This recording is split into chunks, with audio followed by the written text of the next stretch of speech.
All right, we are live. So, hello everybody. This will be the second adventure playing with Strange, the cyber system. Absolutely fantastic.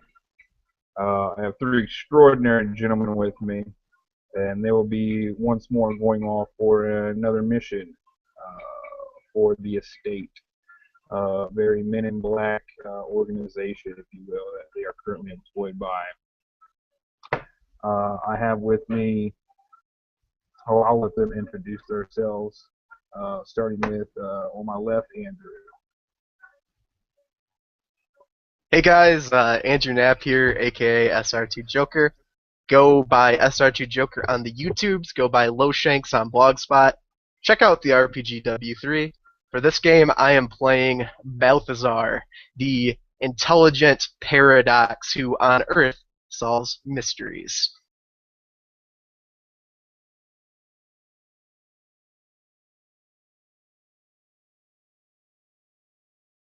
All right, very cool. And then we have Daryl. What's going on, everybody? This is Daryl Simmons, aka Fat Ninja DM. I don't have a fancy name for my YouTube channel. Just follow my regular name. You'll find it. I do have a Facebook page, RPG Realm Changers, running games all the time. So be sure to check that out.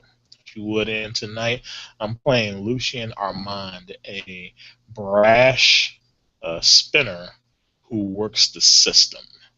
And going by my overlay, seems like my DM thinks I look like Morpheus, but about 20 years older or something. So that's who I'm playing tonight. It's gonna be awesome. All right, fantastic. Hi, my And name's Philip last, Posey. but certainly not least, go ahead. Thank you.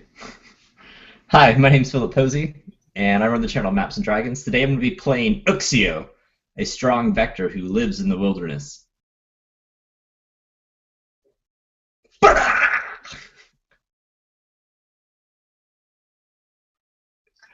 All right, so about a week or so's time has passed since your last outing.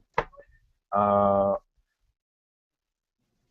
and due to, it went off with, let's say, a few hitches. So you've unfortunately been placed on a bit of a probationary period. So between your general, day-to-day learnings and etc., you're pretty much stuck doing some janitorial labors. Considering the estate had to spend time and monetary it should have otherwise not needed to expand in cleaning up the mess and covering the tracks left in the less than subtle wake. So as Uxio and Lucius are going about doing whatever it is they're doing at this time, their comm link goes off. It buzzes and hums slightly, a few little beeps.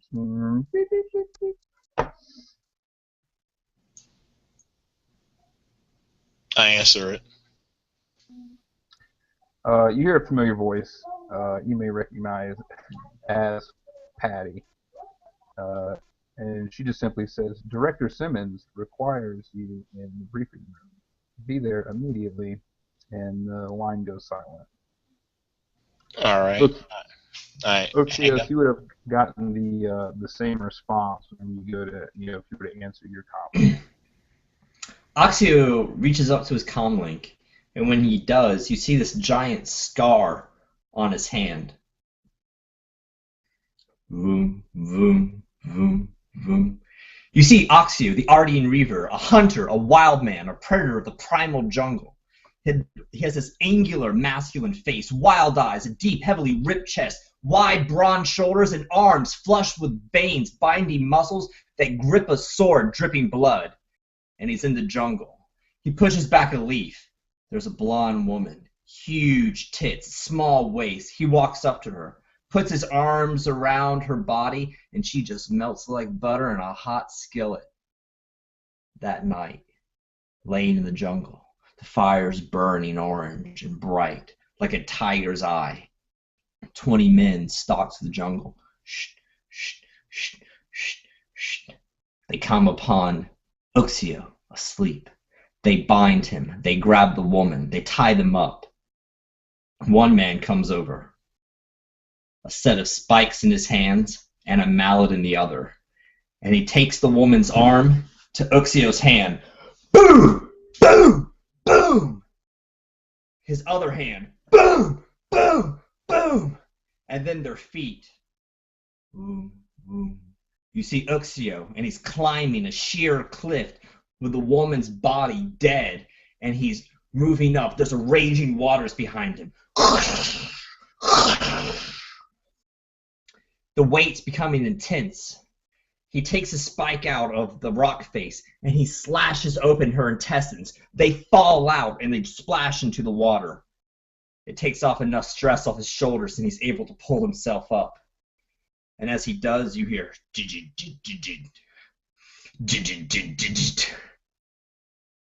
And as he pulls himself up, he pulls himself off the counter, and he takes his badge, and he says, "I'll be right there." All right. Fantastic. Really good stuff there. What is Lucius doing?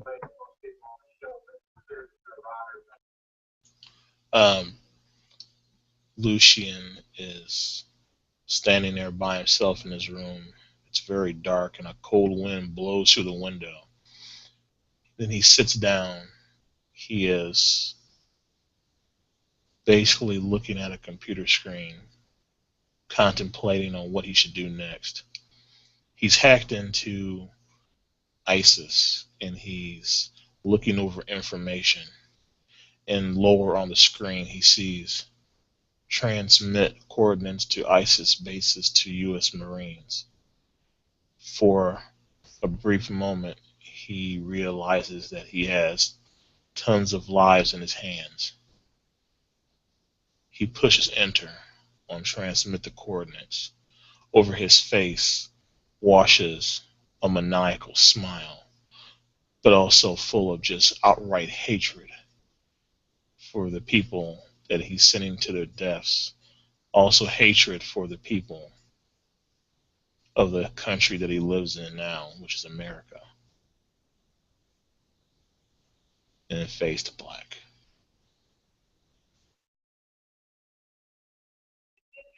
All right. Excellent. So, you guys make your way quick enough into the conference room. When you arrive, you see there's a large circular hollow table ringed with some chairs, as well as a projection wall on the far end. Some tables sit opposite the wall, and you see Director Simmons. She's standing in her typical attire. She got a business suit, her hair's up in a bun, with her signature horn-rimmed glasses, perfectly poised on a petite nose, arms crossed behind her back. Standing next to her, however, is an unfamiliar face, someone you don't recognize. You've never seen them in the estate, or for what little time you've been there.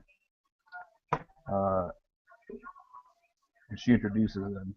She says, "Gentlemen, I have a new agent that will be accompanying you on this mission. His name is Balthazar. If you'd like to take it away, Andrew." You see a man about 6 feet tall standing in a leather jacket, eyes pitch black. Slowly the camera zooms in on that eye. Blacker, blacker. And then you see it start to spin. It's vinyl. An arm reaches out from a turntable, the needle goes down, and it starts playing Don't Fear the Reaper by Blue Oyster Cult. All our times have come. And it starts to slowly zoom out off of the turntable. You see a monitor with a conspiracy website on it. Cans of crushed energy drinks sit all over the keyboard. A chair's flipped over. The camera zooms out further. You see a table full of dossiers, a wall with pictures of various personnel, locations, the Pope, the Vatican, the Swiss Guard, yarn tied between them. Here, but now they're gone. And you see setting over on a corner in a dark, shady recess, a man. He has a sniper rifle in front of him, and he's cleaning it. His cheeks are gaunt. He looks like he's 50 pounds underweight. His eyes are bloodshot. The song continues. It's outdoors. A large stone church stands erect, reaching up towards the heavens. The door is open. A priest walks out, dressed in his finest clothes. A mile away, hiding in a bush, you see that sniper rifle come up. Bubba, bubba, bubba. As his heart beats, it's all over the place. Then it steadies on the Pope's head. Good night. He presses the trigger, a loud fire. Boom! The Pope turns as he hears the noise, and smack! It hits him in the head and he goes down. His attendants run over. Oh, what is it? What is it? Just a paintball. Picks the gun up. Next time. And he walks away. Batman is now standing back in front of you now. Pleasure to meet you, Balthazar.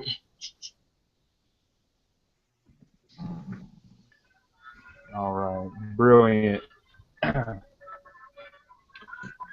He introduces himself, and Director Simmons, she gets straight to the point. She walks slowly around the podium, down the steps, and stands in front of the both of you. There's a new street drug that goes by Spiral. It's increasing in popularity. Normally, we would not concern ourselves with such things. However, it has come to our attention. It is not a native substance. We do not know for sure where it is coming from, and that is where you come in. Your objective for today is simply reconnaissance. You are to observe and question some of the local peddlers, find out where this is coming from, and report back here immediately with any leads. We will go from there. Is that understood, agents? Oxio walks over. He grabs a chair. He throws it to the ground. Who is this Balthazar? A babysitter? Balthazar walks over. His hand comes out slowly. Easy. Easy. I fucking ripped my shirt. Don't fucking touch me. What the fuck are you doing? Put that badge back on. That's a state regulations. As the badge goes flying off of your shirt. Boom, boom, boom, landing on the floor. As you see my body reflected in the badge, as I just like tower over top of you, my pecs just popping back and forth. Whoa, whoa. Inside Balthazar's head, you hear an inner dialogue. This man looks like the type of guy that takes a shit standing up, and he doesn't care about the smell.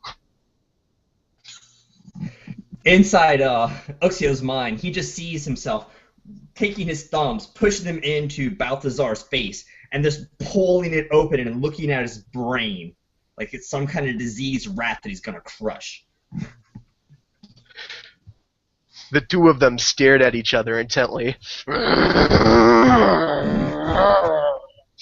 Steam just like starts to rise on Oxio's body with rage. You don't follow orders. That's why I'm here. As he keeps grinding his teeth. I slam my head down on the table. Boom! It breaks. He turns and he looks at the table. We don't have the budget for that. Stop breaking company assets.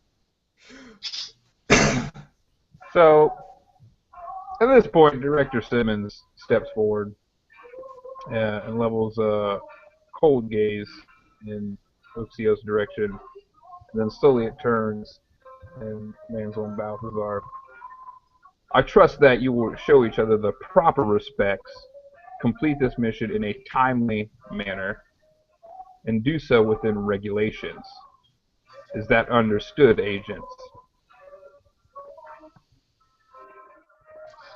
You see Lucian just do this because he already knows it's going to go south very quickly with Uxio, the human wrecking machine, and now Balthazar steadily antagonizing Uxio. Lucian thinks to himself, this is not going to go well at all. My Mickey Mouse shirt just kind of flaps in front of me, like a giant V-neck going down to my belly button with two like these fucking abs that are carved out of granite. I reach down, I pick up the badge. It almost breaks in my hand as I put it on my waist. Well, what are we waiting for? I snarl at Uxio. Above the waist, on the lapel. I say, look at it! I point at it. He shakes his head, biting his lip. Blood falls down like jelly from toast. As he grits something hard and crusty. I'll work with what I have to, you son of a bitch. And he turns around and walks away.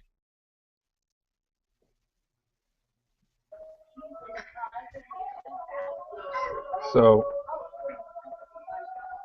Director Simmons, still cool as a cucumber, tells you that transportation will be waiting in the garage. You're to leave with due haste. Do try not to mess anything up this time. Second chances are not something we give out often. Dismissed. Alright, I'm walking through the hallway. I'm just like walking into people. Boom! Boom! Boom! And you see people knock to the left and to the right. I'm just like a straight barrel all the way to the garage. You turn back and you see like these stone-washed jeans just kind of almost like they're gonna rip off of my like tight, bulging thighs. My fucking calves just like ripple with muscles as I make my way down to the garage. I'm waiting in the garage, smoking this chode of a cigar. Thing's like 2 inches long. The fire's almost setting my facial hair on fire. Turning ember red at the end of it and lighting up my face. I walk to the door. I kick it open. Oh, son of a bitch. Look, we gotta have a talk. I walk over to the car. I pick up the back side of it. Ah! Ah! What do you want to talk about? Look, they brought me here because you guys are fucking shit up. What is it you think you can teach me, Balthazar? I'm not gonna teach you, you son of a bitch. Listen to me. You do your job. You do your job well. I know. My job is to make them think you're following regulations. It's an illusion. So you're here to help. I'm here to clean up your guys' mess, but I'm not gonna fucking stop you from making it. We clear?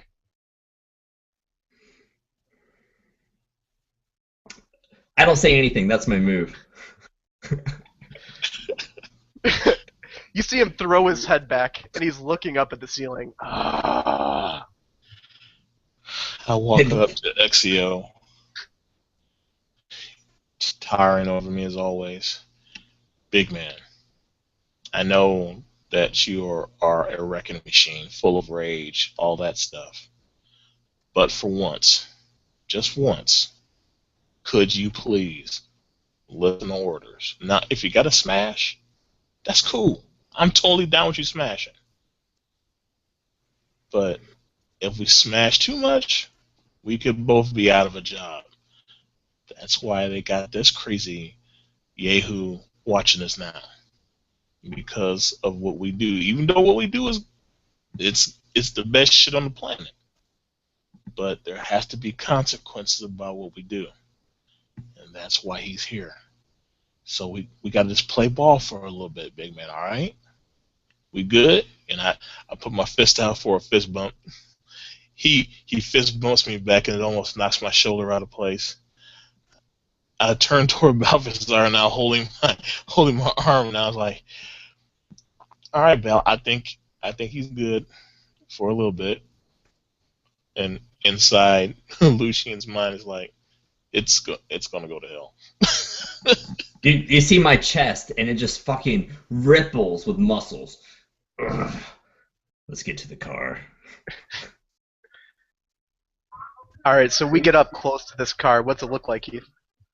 You see a 1957 pristine condition Chevy Bel Air, white wall tires, immaculate, just glistening black paint job, some chrome. And as you approach, you hear, "Good evening, agents. How can I be of assistance?" Open the door, Patty. Of course. I get in. I take the driver's seat.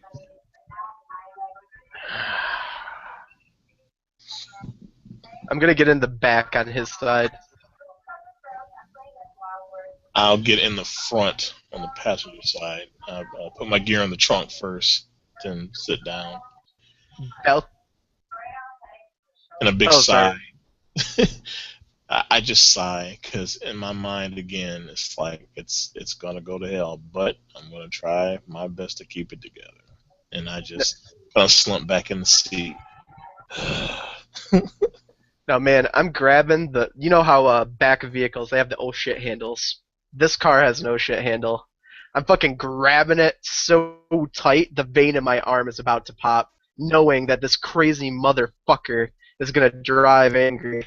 And I just look over at Lucian and I say, "You ever rode with this son of a bitch before?" You will notice when you get into the car, Balthazar, that it is definitely not the traditional center console. It's been upgraded to say the least with various high-tech knobs and levers and bobbles and other such malarkey. Oh my So god. Well, what I do first is I turn on the radio.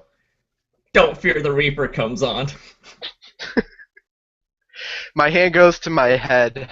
I'm swimming. I look down, I see all this equipment, and red numbers just start to appear in the ledger of my head. And I'm trying to figure out how I'm gonna hide all the damages this asshole's about to cause to the company car.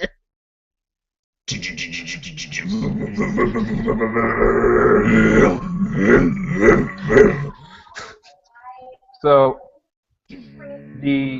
as everybody gets in, the seatbelt of its own accord comes down, snaps everybody into place. You hear me when that happens? I say necromancy. And on the windshield, you see it pop up, Tony Stark, like Iron Man style, this hollow display. There's a dossier with some of the various known peddlers in the city.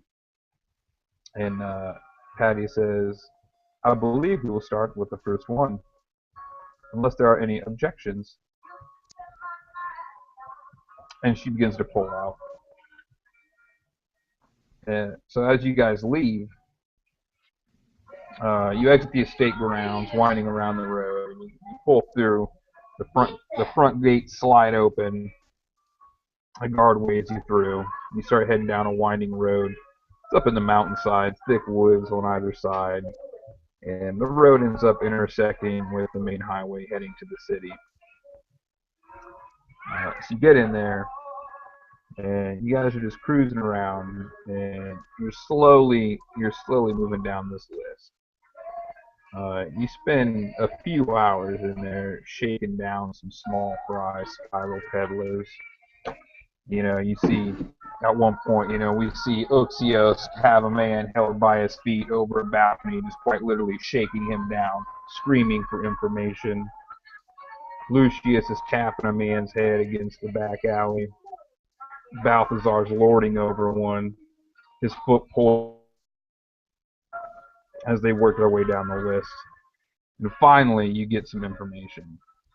Finally, you learn something worth fucking while.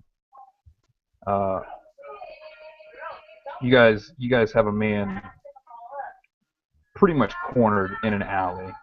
He's quivering. He's got an overcoat, fucking ski, winter hat, full blow, fingerless gloves. Look, borderline homeless.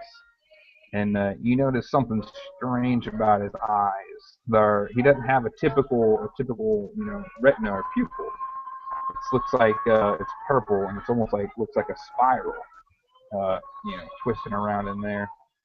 And he's quivering. He's like, hey man, hey guys, we don't gotta get rough. We don't gotta get rough. We can be civil about this. What's up? What's going on? What do you guys need? I creep up to him like a fucking giant ape. Fucking knuckles just against the wall. It's like, whoa. You guys call off your muscle. Call off your muscle. You need the hookup? I got you. I'll cut you deal. Man. So while he's talking to shit, I walk up behind Uxio. I got a pad out. I'm checking company regulations. And I'm like, you gonna fuck him up, Uxio? Make sure there's nothing left. I don't want the fucking liability. I look over him. I notice his eye. I say, get real quiet. And I put my hands on his face, and I take his eye like this, and I just pull it open. What's wrong with your fucking eye? Nothing, man. Nothing with my eye. My eyes were great, man. My eyes were better than great. They're like, they're supernatural. Oh man, it's nothing like it. You want some? I can hook you up, man. And he pulls out of his pocket like this little vial, and in the vial there's a small amount of like purple liquid. He's like, look, man, just a couple dabs will do you. I take it, and I motion for Lucius and Balthazar to look at this thing that he's given me. My shadow is like falling over the man, like some kind of predatory monster that's getting ready to devour him. I go over to Theo and I grab the vial, looking at the dossier on my smartphone and the notes that's in it. I'm trying to compare this. The vial looks like the stuff that we're looking for. Okay. Yeah, with what information you have, it does match up. They know that it's a liquid, typically taken as eye drops, often sold in small vials. There's nothing there for a handful of uses. They didn't go into much more detail. The actual effects and whatnot have not been studied. They don't know what the greater, effects could be of long-term use, and they're looking to find that out and likely, nip it in the bud. So I pull out a 17-inch blade, well-balanced, responsive, standard military issue. I wave it in front of this man's face. Where'd you get it? Before he can answer, I look at Lucian and say, we don't need that whole vial. Let's go hold the son of a bitch. And I walk up to him and try to grab his right arm, looking at Lucian.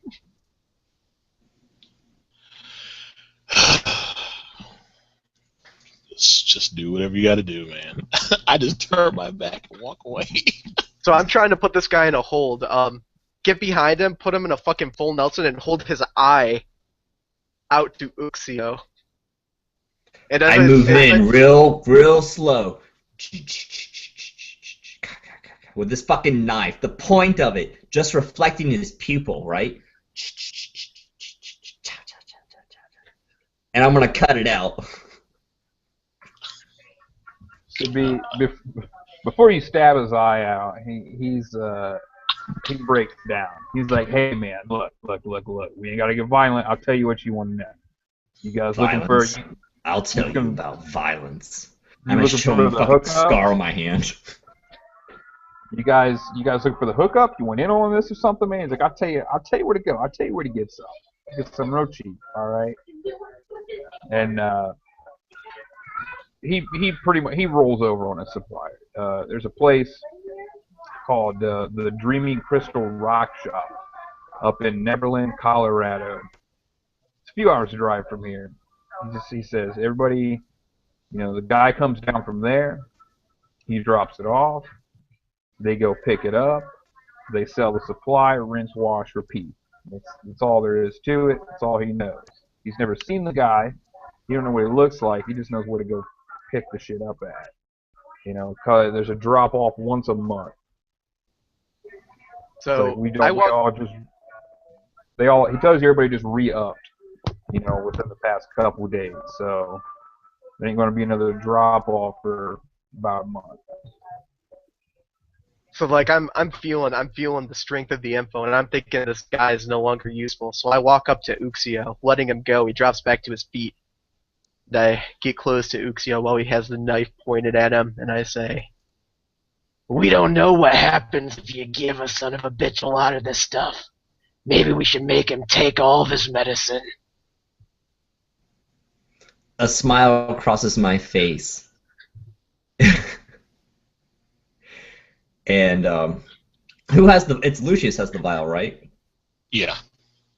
I grab the man's neck, and I hold it like you're holding the barrel of a pistol, and I'm just fucking ready to squeeze death into his life, right? I'm holding back his face like this, his mouth's agape, his tongue's wiggling back and forth like a tentacle, snot's running down his nose, and I'm holding up his eyes.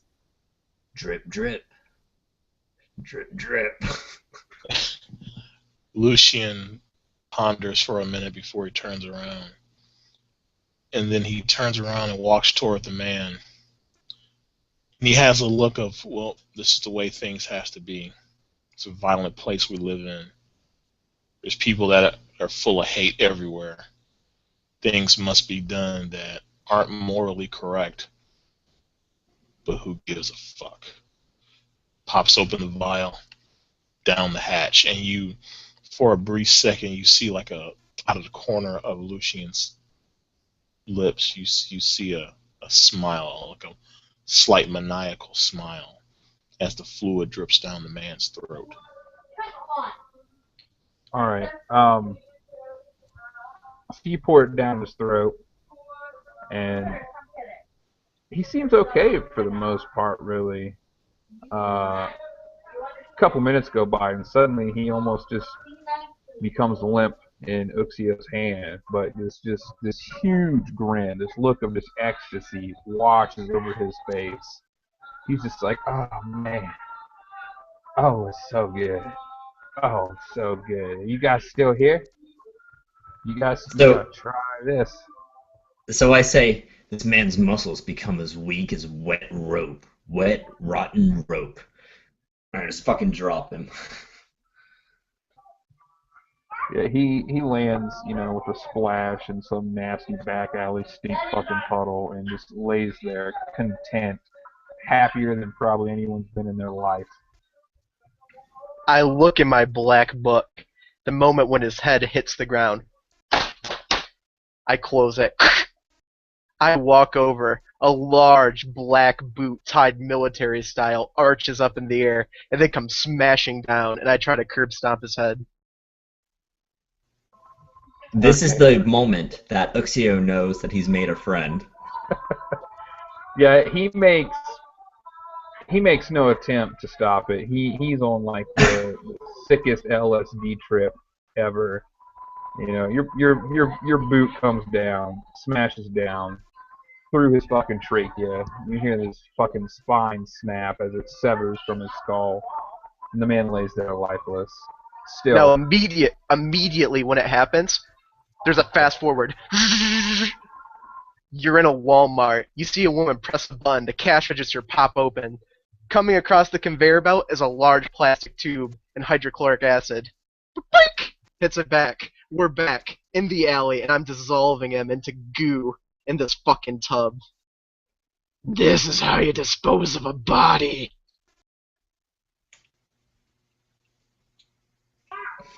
I'm holding my nose. The chemicals are burning it.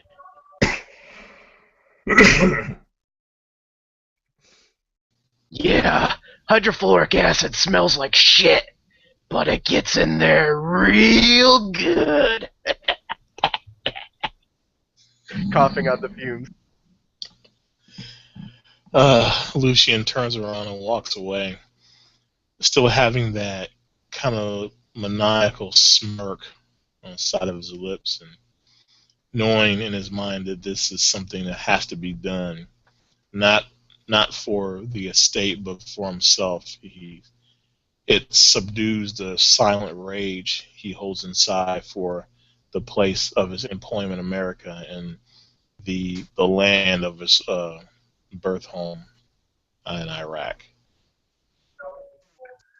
So you guys finish disposing the body in whichever manner you see fit with this hydrochloric acid, I imagine. Oh, Uxio helps me carry it over to a drain, and we literally pour the motherfucker into the city's water supply. Drip, drip, drip. Yeah, it looks like mashed up cherry jello going down the drain. A little fucking eyeball bulbs, and then it's eroded by the acid from the inside. I walk over to the back of the car. I hit the trunk. It pops open. In the back, you see 3 other people we had visited earlier tied up. Their faces all fucking beat and bloody, and I just shove it in there on top of them. Slam the trunk. All right. So you guys finish up. It's getting late. You've been out here shaking down peddlers for a while, finally getting what you needed. You guys hop back into Patty, and she takes you back to the estate. So you get there, and you meet Director Simmons. She comes out, hands behind her back. Agents, I assume everything went well. What have we learned today? I learned that I can work with others. She looks and gives a slight nod. Fantastic. I walk forward too, and I say, "These men did everything by the book. You should be proud. Things are really shaping up." I'm sure they are, Balthazar. Lucian makes his report with his face devoid of any emotion. Yes, we processed the suspects in due order and obtained this, and then I go to my smartphone and go over to her desk and plug in a data cable to my smartphone. And okay, here is the stuff that we found. The substance was found was that destroying cyst of diseased product that is killing people. This was it. So we have that information, and so now I guess we're going to go after these bad guys, right? And once again, just out of the corner of his lips, you see that maniacal smirk.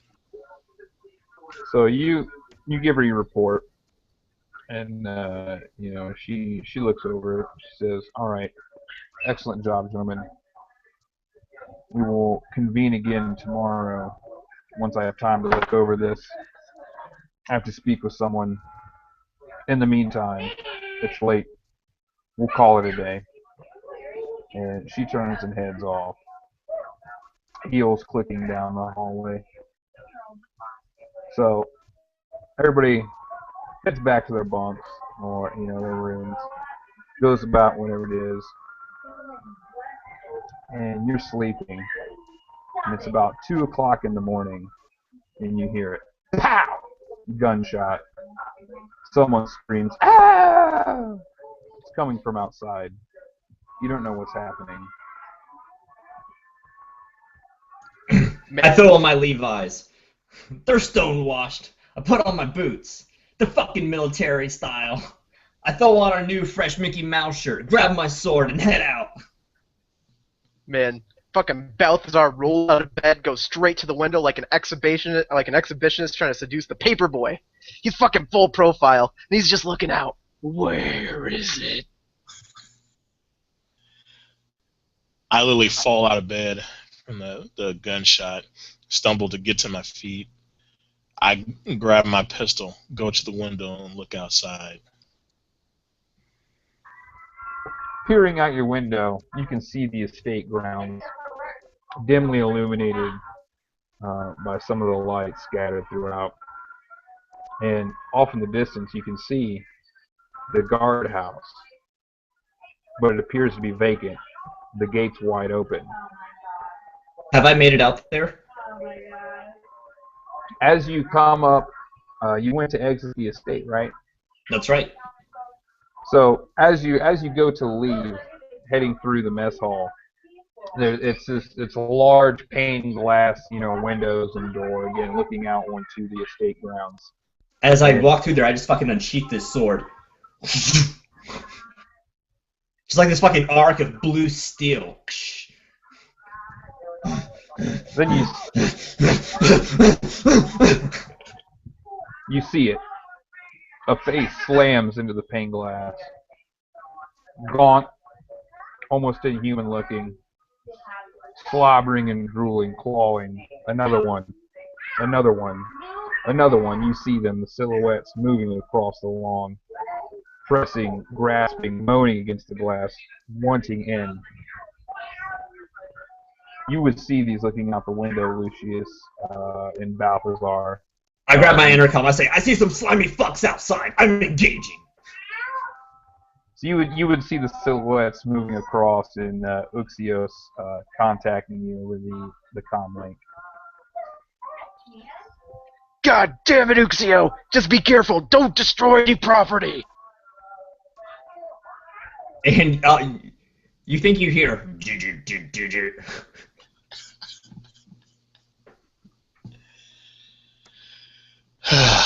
Over the comm link, I say, Bal, we better get out there because he's not going to wait too long. And sure enough, it's going to be some destruction.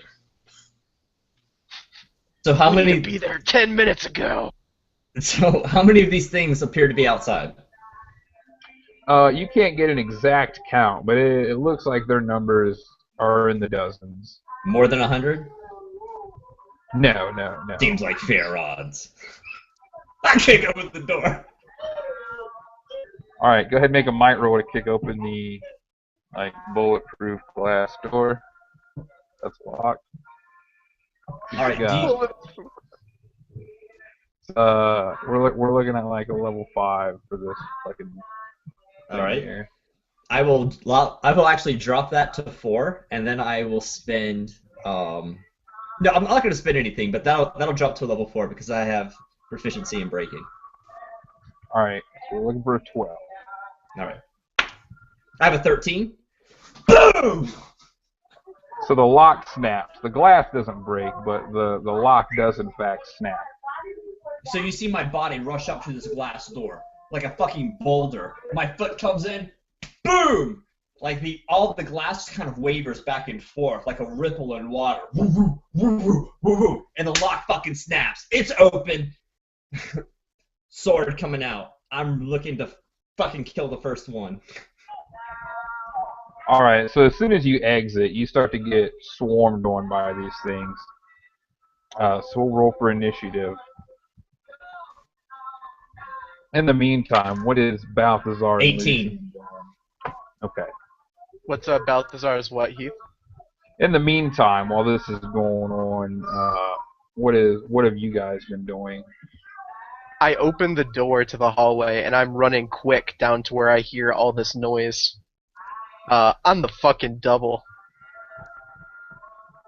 All right. I'm also hoofing it fast as I can, hearing the doors get smashed open. Hastens my run down the hallway to join my comrade, my friend. As I'm standing there, like crescent stepping, you hear me say, "Lucius, we might need Patty." You hear Lucian over the intercom. Oh shit. Now, this isn't like a graceful descent either. I'm stomping through the hallway like Godzilla through Tokyo. This is fucking kaiju shit. Like, I'm not damaging anything, but people getting in my way, I'm just fucking throwing them. All right. So, as you guys are starting to, beat feet to head around to meet up with Uxios, he is going to begin his combat. You guys will show up shortly after. So you get to go first. So they're swarming you. There's probably about 6 of them coming at you from all sides as soon as you open the door. And they're scrambling over themselves, slobbering, gnashing their teeth, and clawing at you. Like a whirling dervish of death, I swing my greatsword into this horde of drooling mouths. Alright, it's level 2. Alright, no problem. And I'm going to go ahead and spend a level of effort to increase damage to 9. Okay. Alright. And I roll a 6. Alright, that's just enough. So, as you guys come around, you see Uxios wading into them, laying them low. What happens?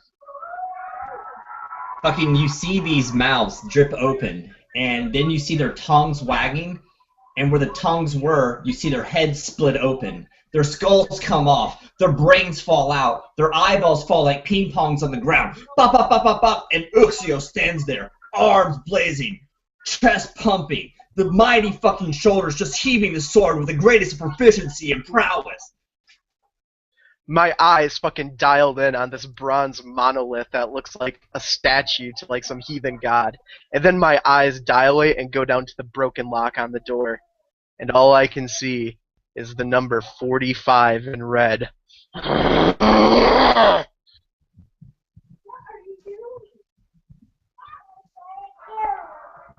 Don't fear the Reaper. Does Lucius have any reaction when he comes upon this scene? As I see him just completely obliterate this horde of whatever they are, I was like, I just go ahead and stop running. It's like, oh, Uxio's got it. And that maniacal smirk just pops on my lips. I have my pistol out, but I'm just like, Uxio's got it. I ain't got to do All shit. right. If you'd like, you two can roll for initiative now as well. All right. Mine's a 16. Okay. I'm rocking a 9, man. Okay. All right. So after Uxios, the swarm just continues to grow. At this point, alarms are going off. The lights have dropped down, and you see your red halogen spinning. And suddenly, the floodlights come on and illuminate the courtyard, if you will. And you see what looks to be a couple dozen of these things just slowly moving across the lawn. And 6 more move in to take the place of the ones held by Uxios and attack him. So you can make a defense roll, level 3. I will lower that down with my speed defense by Okay. 1. So we go to 2, and you just see like this raw fucking physical energy, like this giant prowess of like legs and muscles and sinew, just all work together in perfect fucking harmony as I dodge. That's a 13.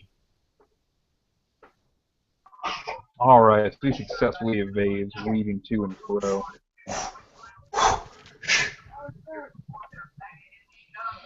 And they just flail with reckless abandon, but to no avail, and more begin to move in. At this point, you hear footsteps echoing down the hallway as other agents move to intervene. And then, Balthazar, you can act now. So I'm walking up to the door. I get a good look at this fucking lock. And I'm like, the door's still intact though. Makes me happy. This is salvageable. Not too bad. Then, in this fucking room, there was a radio over there. Fucking fire's on. It's not playing Don't Fear the Reaper. It's playing another Blue Oyster Cult song. Burning for You. You see me rip something out of my pocket. It's a silver lighter. It says Roswell on the side of it. I pop the top, put it in front of me, and go, want a light? I fucking strike it down. Fire pops up. I use my ability as a paradox to weave it and shoot it right at this monstrosity hovering at me. Fire just rips and roars out like a gushing fountain. Boom! Gonna use, gonna use exception on the closest one to me. All right, so they are level 2, so you're looking for a 6. Nothing. Go! Got a 10. All right, so go ahead and describe how you engulf and otherwise incinerate about another 5 of them. As the lighter comes out, it sparks. The fire founts out, rips, blowing up oxygen in its path. It hits the first one, its eyes melt out of its sockets and fall to the ground like soup. The second one goes up like a fucking candle. The third one falls down to the ground and starts shaking, screaming. The other two are just fucking instantly turned to dust and blow away in the wind. All right, fantastic. And Lucius, you are up. All right. Being actually near the heat source of that nasty roar of fire, beads of sweat start to form on Lucian's forehead.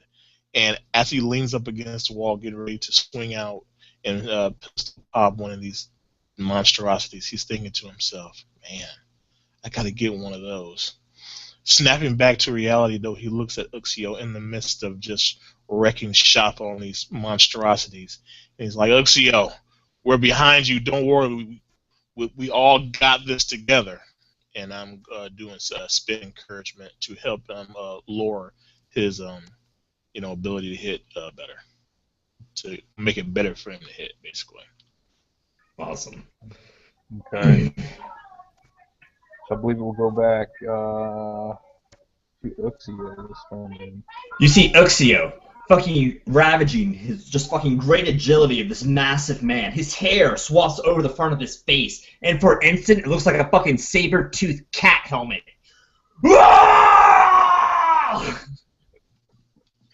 And I'm going to expend a level of effort to increase my damage, and I will attack, and hopefully I'll roll more than a 3 to carve another swath of death in front of me. Fucking this wolfish grin just takes over my face, just fucking vicious, savage, this fucking raptor of death. That's an 18. All right, that does in fact hit, and you can deal an additional 2 points of damage, I believe. So just like a painter, like Jackson Pollock coming up to his painting, I just swing fucking red in front of me. It brushes out, just like this fucking tidal wave of violence. These things are swarming, like the fucking ooze just comes off their face, slimes out their mouth. I reach down to one, I grab him by his fucking face, I crush it in my hand, I pull it towards me, and I use it like a shield and throw it into another one. Ah!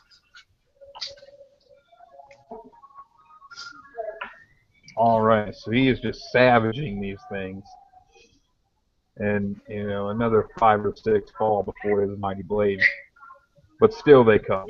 Their numbers thinning. You start to hear now, rat-tat-tat-tat-tat, rat-tat-tat-tat, pop, pop, pop, pop, as other agents move out, guns firing, and you see some more of them start to fall in the background as a few units start to move out, swinging around the far side, and go ahead and make a speed defense roll as another 5 or so try to swarm over Uxios. Now, does the encouragement help me with my speed defense, or is it just attacks? You can only apply it to one thing at a time. Cool. All right, here we go. I got a 20. All right, so you fucking nailed it. You can have a beneficial effect from that as well. What do you think? So as these things come in to fucking grab me, I jump on top of their fucking shoulders and I walk on top of them. Boom! Just fucking nailing them, walking them down prone. Like I'm fucking riding a wave as a surfer, right? All right, so yeah, if you want to transition, knock them prone and step over them to maneuver to flank them, absolutely. Perfect. All right, so yeah, you see him just fucking mount these things like an Olympian athlete, kicking them down. What does Balthazar do? You see this fucking bitch in leather jacket, like skin from the bovine of hell, and shoulders just swaying as he's listening to the music. I'm burning, I'm burning, I'm burning for you. And as he clears out of the doors, he looks at them now laying prone and fucking uses the lighter again, and this time hot vapor comes out from underneath of them, and I'm casting levitate on them while they're laying on the ground. All right, what's that do? It basically it hovers them off of the ground. They can still use actions, but they can never find physical purchase. So since they're laying prone, they're basically gonna be stuck on a fucking horizontal plane, just laying there. Just flailing like infants. All right. So yeah, you see them just start to, almost of their own accord, rise up into the air, just flailing and gnashing, but they can't go anywhere. I like to picture it. I jumped on one's shoulders, and as I push them down, their body starts to levitate up, and it's like I'm fucking walking a staircase up. Absolutely. Yeah, so you see me pull out this fucking chody cigar again, and I relight the end, and I'm like, burn out the day, burn out the night, and I'm just fucking looking straight at Uxio as I walk around a pillar. All right. So what does Lucius do? All right. The heat is still kind of concentrated here in the foyer where the door was kicked open, and by this time now Lucian throws off his trench coat because it's starting to bubble a little bit from the heat, and he sees these monstrosities starting to float in the air, and he just simply, well, I guess I can just stop helping out the big man. He's got everything under control. Pistol out, and I'm going to shoot at one of them. All right, absolutely. Again, they are level 2. So we need a 6. All right. That's a 7. All right, go ahead and describe how you gunned down about 4 or 5 of these things. All right, they're levitating. Stairway to Heaven should be playing by now while Uxio's floating in the air on these bodies and stuff, and I come out from my little hiding place and just pop one, and Uxio like, whoa, more necromancy? And he looks and he sees me down there, and he's like, ah, yes, more death. And so he begins to get happy. His legs undulate even more, and he springs off one body and smashes down back to earth, and like a shock wave comes out from underneath him as he comes back down to earth on one of these bodies. And as that one goes crushing down to earth, that's when I pop in the head, and he's like, yes, more. And he's just so like enraged, but it's like ecstasy for him. And he goes around like clotheslining these stupid things, just totally just wrecking shop and decimating the horrors that come at him. All right, yeah. So you guys are doing a pretty fine job of cleaning up. They are by no means organized and do not seem to pose much of a threat. The other regiments have come out as well and just started dropping these things like a bad fucking habit. And about a half hour or so goes by, and the courtyard is just littered with these corpses. Everybody's looking around, fucking double tapping some. I'm walking over top of them like the Terminator walks over skulls. All right. You see a few people move up to close the gate to get that all taken care of, and Director Simmons finally comes out and makes an appearance, and she speaks, standing in front of the glass, her silhouette. What's happened here, agents? I look down at one of these monsters. I want to pick up its head and look at its eyes. Does it have the spiral in it? It does. Closer inspection would reveal that they all do. I pick up one of their heads. Its fucking throat is just like gushing blood. I hold it up to Simmons. This drug is more powerful than we thought. And I look, it turns towards me, and I say, necromancy. And I let it drop. I am whistling as I drag one of the monster's corpses over to the broken latch on the door. I kick its ribs, breaking it and placing it into like this crevasse where its hand is now on the lock, doctoring up the scene to make it look like the damage was caused by one of the monsters. All right. If she notices you, she pays no attention. A black book comes out, and I cross something out.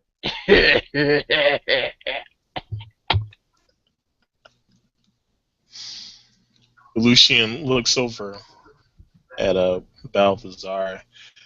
Bal, I think that's a little over excessive there. I think they're going to notice that that's still broken.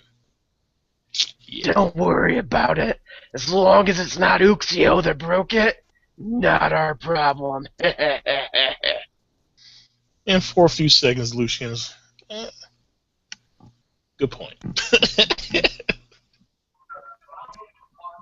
All right. So she tells you that she's going to need a briefing immediately in the conference room. She wants to know what happened, how the fuck these things got in here, how they found out where the estate was. She needs to know now. And she has someone that she wants to introduce you to as well. So you guys make your way there. And again, you see the same conference room, the hollow table, etc., etc. But there's someone dressed in pretty nice attire, business suit. If they've been sleeping, apparently it doesn't look like, a typical nightgown. And she says, "This is Undro. He is the consultant for the estate and has also been looking into this troubling spiral drug. He would like to work with you, pool your resources and knowledge, and get to the bottom of this. Figure out how we can stop this. Right now, the estate has been compromised. This is unacceptable. This problem needs taken care of immediately. Says you guys will leave first thing in the morning for the Dreaming Crystal in Nederland, Colorado. I believe the report said that is where the supplier is coming from.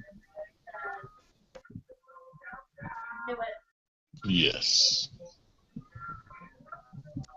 All right. Says, well, I'll leave you gentlemen to it. Just be ready. 7 o'clock sharp. And she leaves.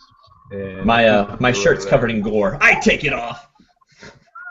My pecs just fucking pop. Boom, boom, boom. Look at this fucking person sitting down. Who the fuck are you?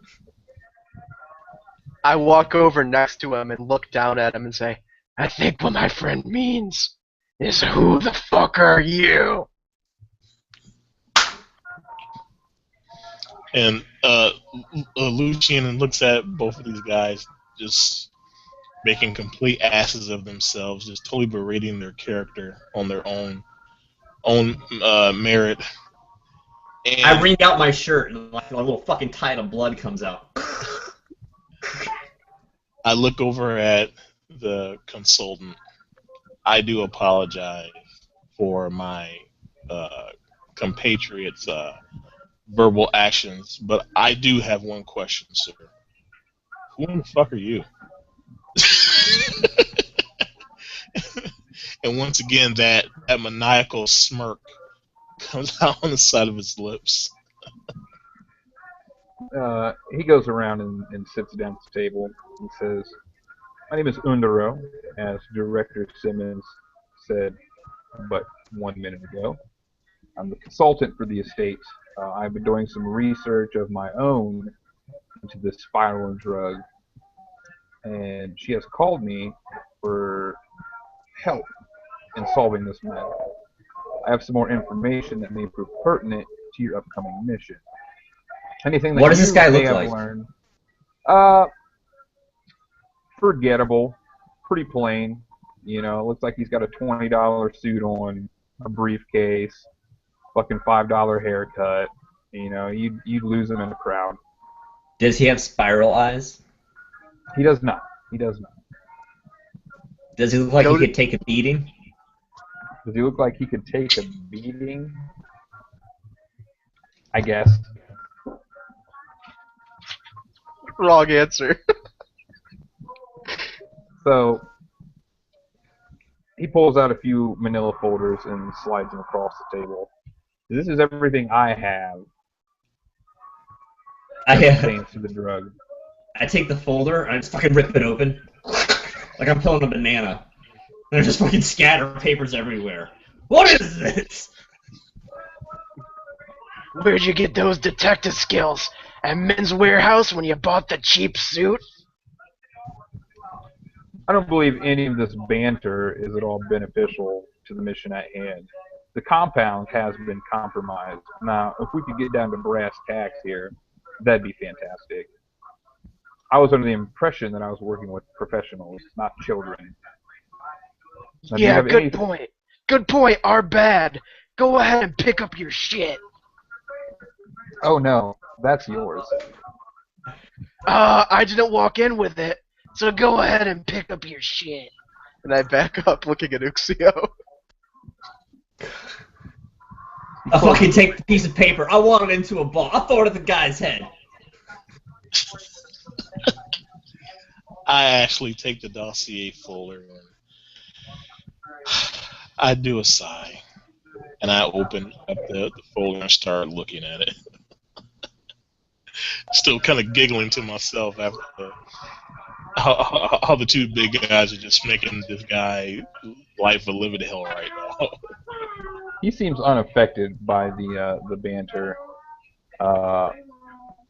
Reading through it, you do find some more information about this drug spiral.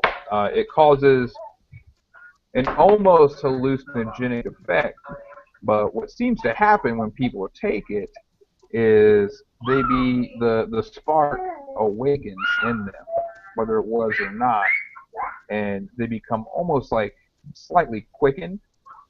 It appears as though their vision becomes tremendously acute to the point of hallucinogenic, but they're just seeing things that other people cannot see. You know, they're seeing the strange around them, the recursions around them, almost X-ray-like vision, and it causes a euphoric feeling. And the effects are temporary. However, in more heavy users, it details that the eyes become fractured and spiral-like, turning purple. As far as they know, the effect fades after a month or so of no use, but it's very, very addicting.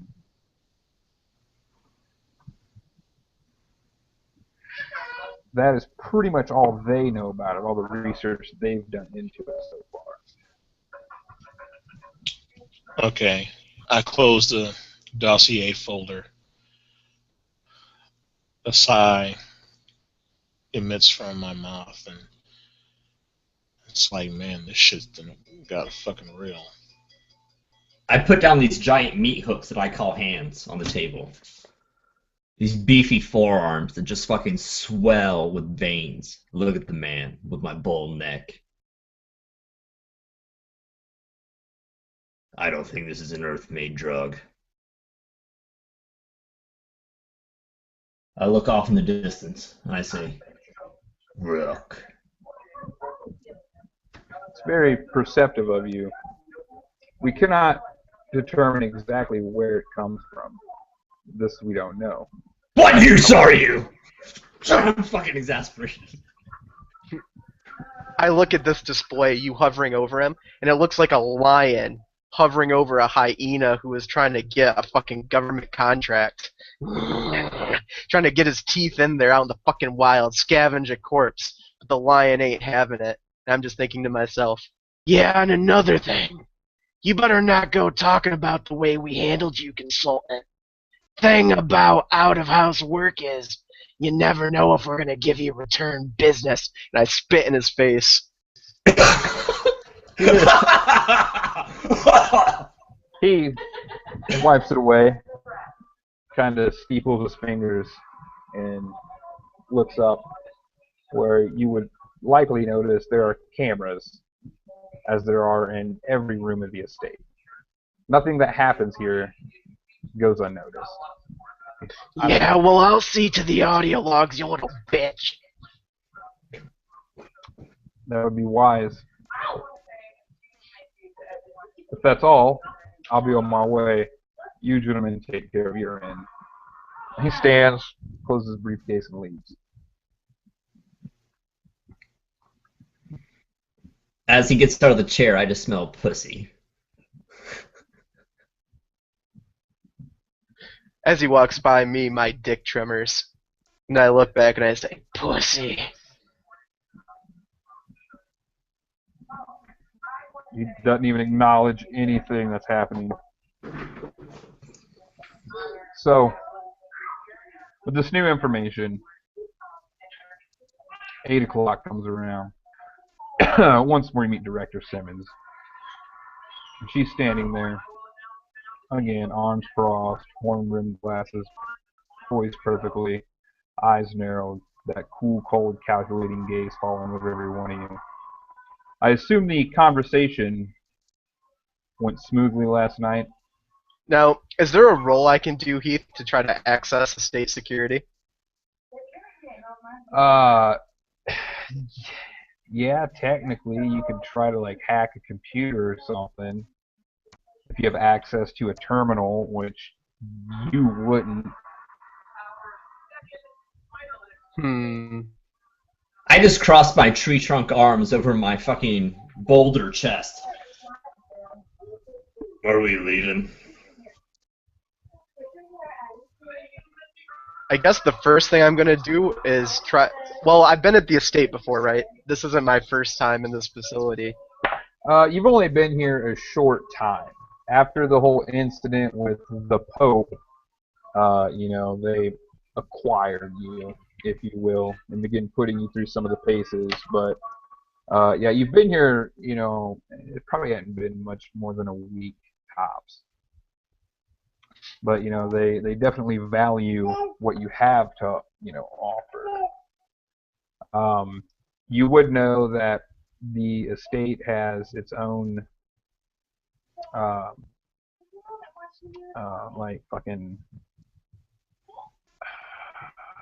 it's got its own system for everything. It's not hardline to government internets and all that nonsense. You don't know where the security room is. That's only certain people have access to the footage and everything that goes on. And they're certainly not going to tell noobs. I look at Uxio and I say, we should probably deal with that footage before we leave. We don't want these sons of a bitches knocking on our door.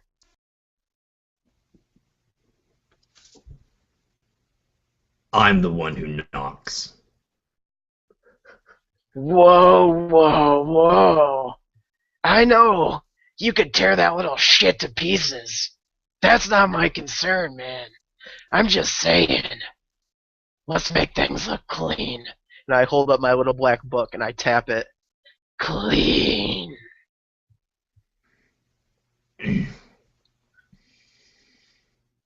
Alright, let's do it. Let's find the hard drive. So, I'm going to, would I know any security officers? Not where the system is itself, but like, is there a distinction for people that would be security on their badge? Because, I mean, everyone wears them on their lapel. Right. You do know that there is the guardhouse out front. You would have seen at some point in time. You'd have also seen the guardhouse and the garage, though it's pretty much the same guys that are there constantly. As far as you can tell, they're just like the mall cops of the estate, is a way to put it. So I'm gonna look to Lucian then with that knowledge, and I'm gonna ask Lucian, what do you think? A tower or a fucking garage? Where are they piping that delicious video? Well, my guess would be it would go from the tower to the security room, which is probably not even on the local maps of the estate. But if it was my guess, it would be somewhere underground, under a place that's cold and where a lot of noise would be at, to where If any big computers are making any sounds, they would be masked. So I would think the security room would probably.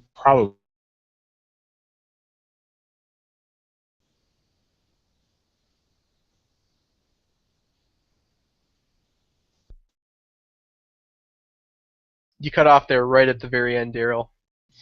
Oh, okay. Basically, what I was saying, having a hunch that the security room probably would be under the garage because computer server rooms need to be in a place that is cool, so it would probably be preferably underground. So. Well, Theo, you want to go look for a hatch under the garage? Yeah, I'll do it. So I'll give him a slap on the shoulder, and I suppose we all start walking towards the garage. Okay, now, Heath, now, did they tell me about their plan? I mean, like, am I near them enough to hear what they're discussing? I would say you heard the whole thing, Lucian. I directed it towards both of you. Oh, okay. Lucian nods, puts his head down for a moment, thinking that this is totally against company protocol, and we're probably going to get into a lot of trouble. But then his head turns the other way. We're already in enough fucking trouble already, and this spiral drug is destroying people. All steps must be taken to stop this shit from destroying our world. Even though I hate my employer's country, I hate just one-time destruction for no reason at all. And then that smirk pops on the side of his lips. Okay, gentlemen, let's go. I see for a moment while Lucian's in deliberation, he has that second guess look, like a Vietnamese prostitute who lost her morning after pill. Just like, so I tell him, easy, don't worry. They don't call me the garbage man for nothing. It's gonna be clean. Squeaky clean. All right, I'll take your word for it. Let's go. Alright, so like the fucking mod squad, we turn around and start walking down the hall towards the garage. So you guys make your way there, and soon enough you come up to the door that leads into the garage. It's a solid chunk of steel with a keypad and a handle.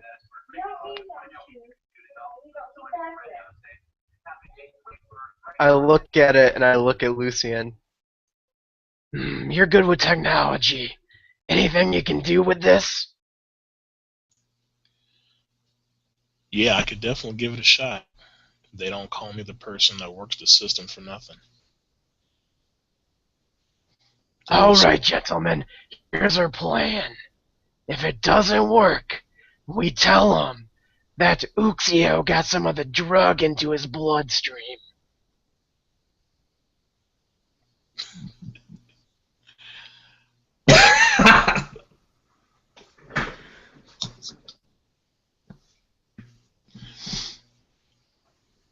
Fair enough.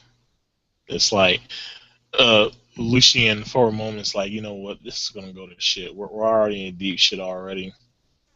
He is past the point of morality. It's basically us against whoever is in front of us, basically. So that's how Lucian is starting to feel now at this point. I'm going to hand each of you a cigar, pulling it out of my pocket. Smells very rich, thick, like a mocha, some sort of coffee, and it has a slight cherry smell to it. And I hand you each one underneath your nose, like sniffing it like some kind of finery, and I say, just in case we get fucked.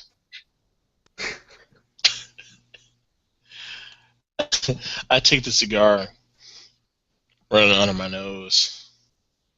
It's like, man, this really smells like shit. But you know what? Who gives a shit? I light it up.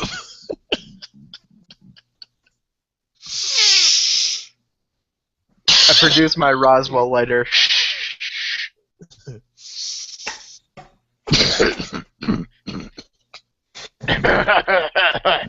Smooth, buddy. Smooth.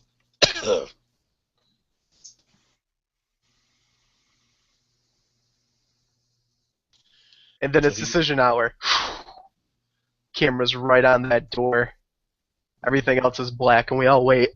Nail biter. All right, I'm going to attempt to circumvent the security for the door there. Okay. So if you're going to try to hack the panel, it's a level 8 task for that. 8? Yeah, it's like a government organization. They're not letting children walk around and fuck shit up in here willy-nilly.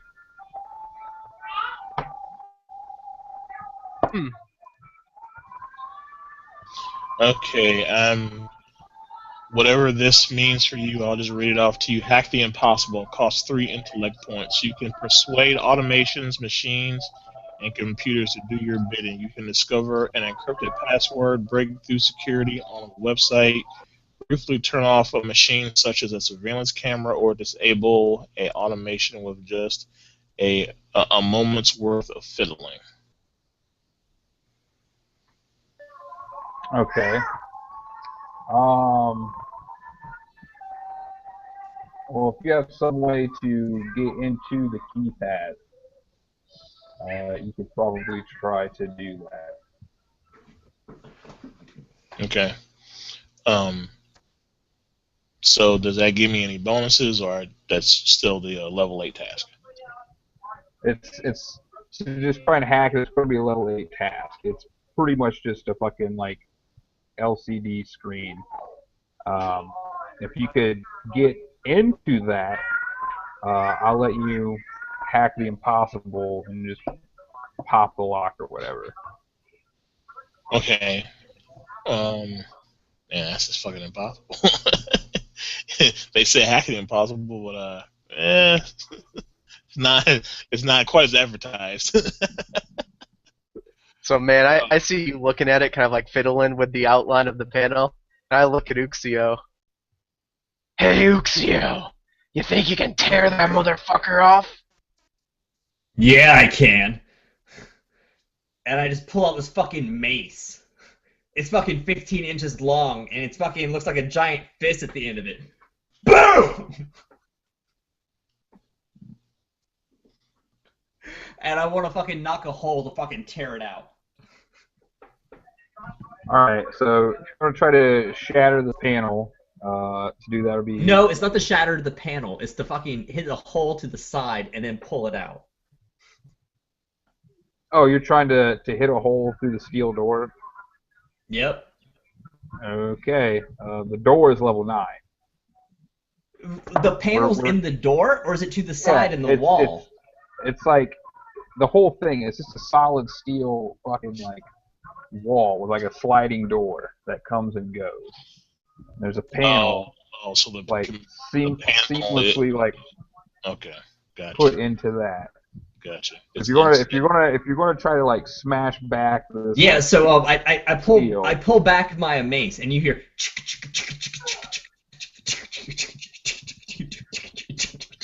And it was with 2 fucking hands. I fucking slam it. Okay. That's an 11. You just hear resounding twang in the wall. Open it up! And he just bounces off. I bend down and pull out of the side of my boot a hunting knife, and I hand it to Lucien. Think you can use that to pry off the front of the panel? I can definitely try. I'll go ahead and try it. All right, same thing.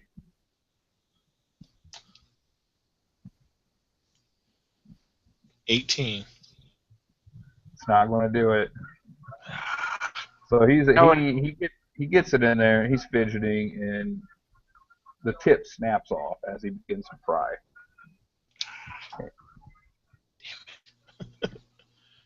All right. If we need to get in security- somewhere, let's grab someone with fucking clearance, break their fucking skull, and then just use their eyes to open this motherfucker open. Who do we know that has clearance? I will attempt GM intrusion and offer Balthazar the 2 experience.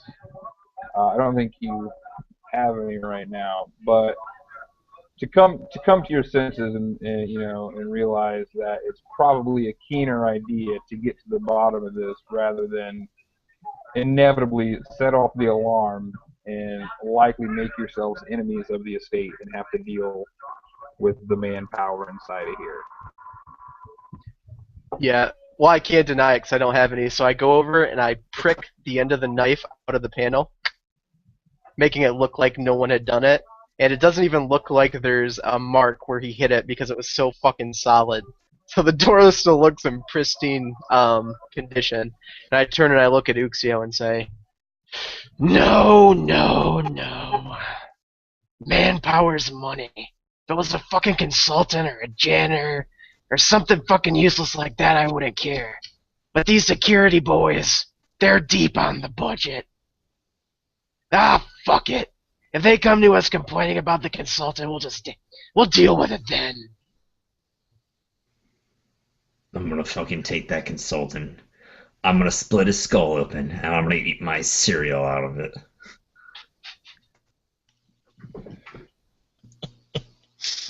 Let's go to Patty, and let's get fucking going to this dreamy crystal rock shop.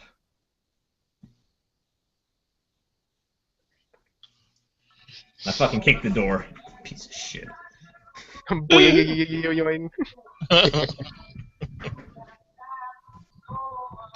So, you guys head out to the front.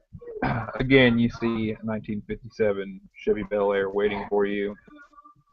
Open the door, Patty. Of course, Agent. I get in the front seat. I get in the back seat. All right. The doors will all open accordingly to accommodate you wherever you want to get in. Is this the same car, Heath? Yes. I smell, like I get in and I'm looking for that new car smell. But it doesn't smell like a new car. It smells like rancid death. And I look at Uxio and I look at Lucian and I go, "We forgot to take those people out of the trunk." Oh, shit. Yeah. So, again, the seatbelts slide down and the gates open and you begin to leave the estate. We take off like a shot from a 45. I fucking take it upon myself to crack all the windows. So it takes about half a day to get up to Netherland, Colorado. And it's automated. I mean, the wheel's there. You can play with it if you want. So she pulls up, Patty, and parks a couple blocks away from the location on the GPS. And you can kind of see from here something glistening in the light. There's a sign and what looks to be like kind of hanging below it, like some various like crystals or something that are distorting it like a prism. And on the GPS, you can tell that this is the Dreaming Crystal. So it's probably about 6 o'clock. Still, there's still people coming and going. It is a city. But you don't really notice anybody entering or exiting the particular shop. Should we take Patty and drive the car right into the shop? Or do you want to be discreet? That is against my protocol, Agent. Fucking Balthazar's head just goes into his lap, almost like he's gonna weep. I don't even want to try to calculate how much money that would fucking cost us. I say, Patty, switch to manual.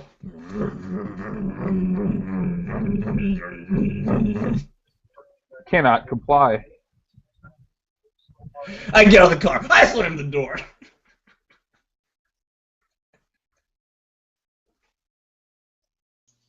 As he slams the door, Patty, you're a beautiful bitch.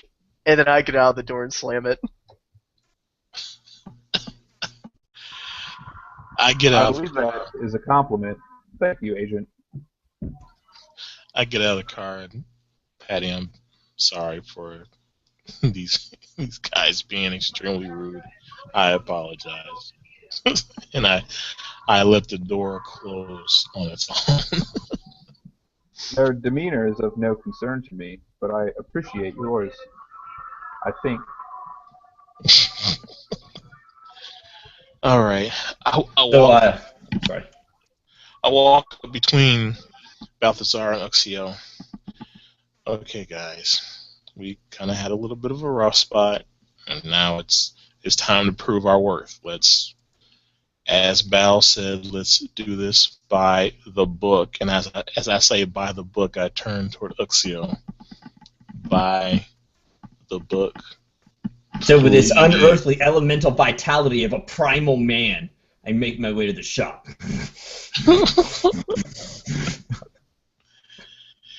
Oh boy. I Just walk you up see- to some. Go ahead. I was gonna say, I see some tourists kind of hanging out over by the side of the shop, and I walk up to them and say, "Tour's over." They kind of smile. Oh, it's a tourist. Yes, yes, tourist. And they hand you a camera. Like, you take a picture? Take a picture, yes. They're like throwing up peace signs, like trying to throw their arms around fucking Lucius. I take one picture, then you fucking leave. I back up and put the camera up to my face. So yeah, they throw up the peace signs. They pose. Yep, I fucking they pose. move the camera, aim it at the mother, and zoom in on her breasts, and I click. All right, Hand the here. camera back to him. It's a Polaroid. Hold it up in the air and I shake it. They take the camera and the picture and they start walking away all smiling. Oh yeah, we got the picture, America.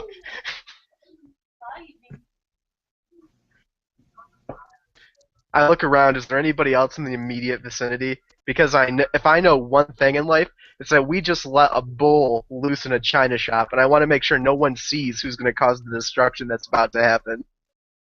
Well, yeah, it's 6 o'clock. You know, it's you're in a city, so there's definitely activity going up and down the street. You know, there's citizens walking, going about whatever, cars driving back and forth.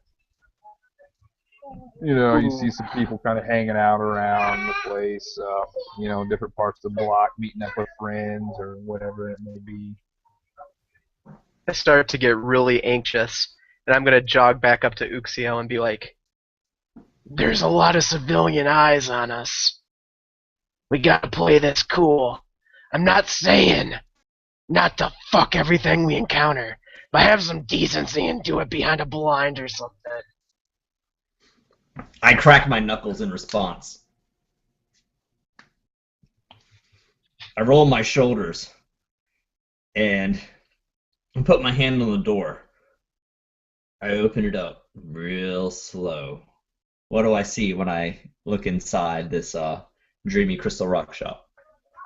Well, when you approach the door, you notice a sign turn that says closed in big red letters, and the door is locked. There doesn't appear to be any activity inside.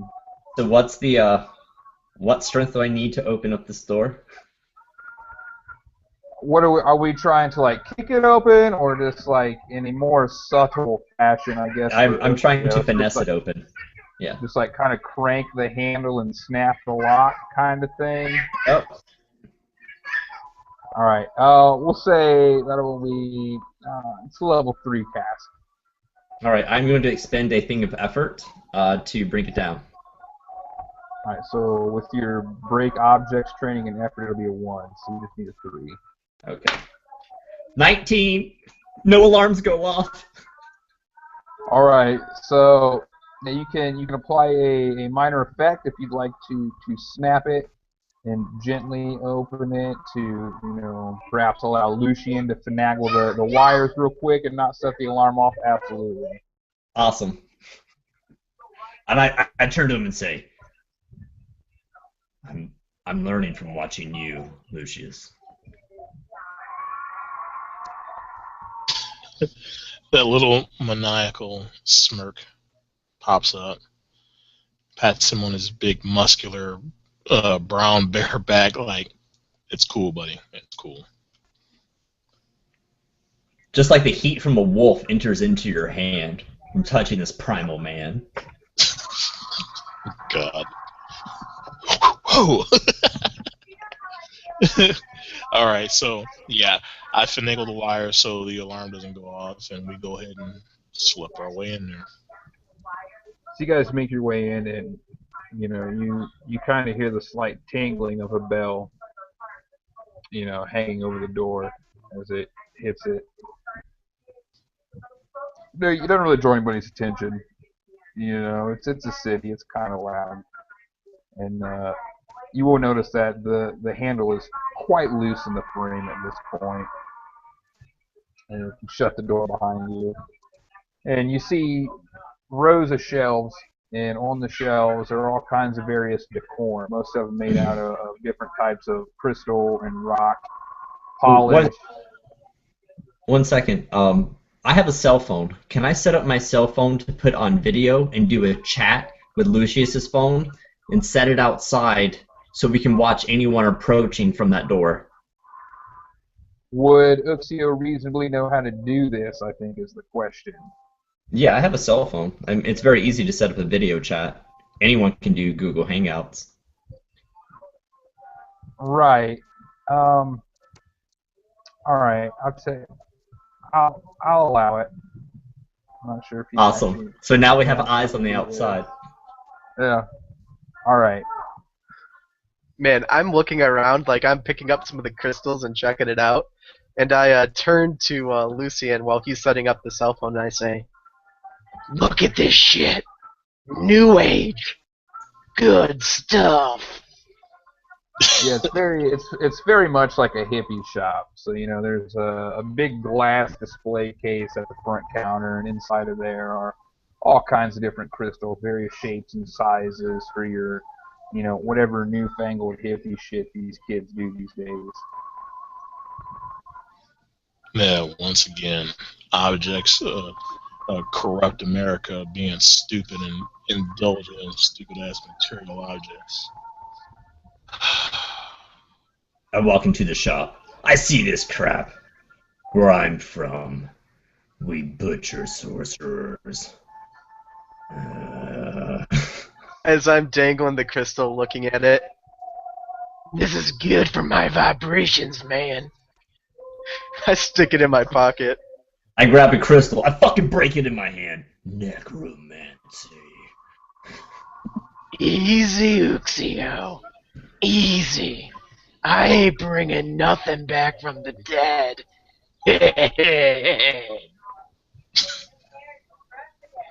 Okay. So is there a back room here? You would notice behind the counter there's a doorway, and it's got some. I lean over the counter. There's like techno-colored beads hanging, separating it. Yeah, I jump over this counter like a fucking hurdle and just splash those beads. They go cascading. Okay, so you see Uxio hurl himself over the counter. Thankfully, he doesn't shatter it or anything in it, but he does fuck the beads up. They sprawl out all over the floor. All right. As he does that, I'm looking. Is there like a little computer around or a laptop? You know, because to me, I'm looking for security. Like I know that I probably disabled, the audible alarm, but I'm looking around. Is there any cameras that I can see? You could pick out one camera in the back corner, which should pretty much give it a solid view of the entire store from where it's located. Uh, and there's some wire heading back going to the wall. As far as up front, you would just see a cash register. It's pretty old one, probably from the 90s. Still got to punch everything in manually. The most technologically advanced thing on it is the fact that it displays the amount of money that you owe people. Okay, well, while they're doing their thing, I want to try to find if there's a computer connected to that camera. I'm just going to assume so, so I'm going to, try to find the device that's hooked up to that camera, because I'm just assuming that the camera is recording, probably. So I'm going to try to find where that is.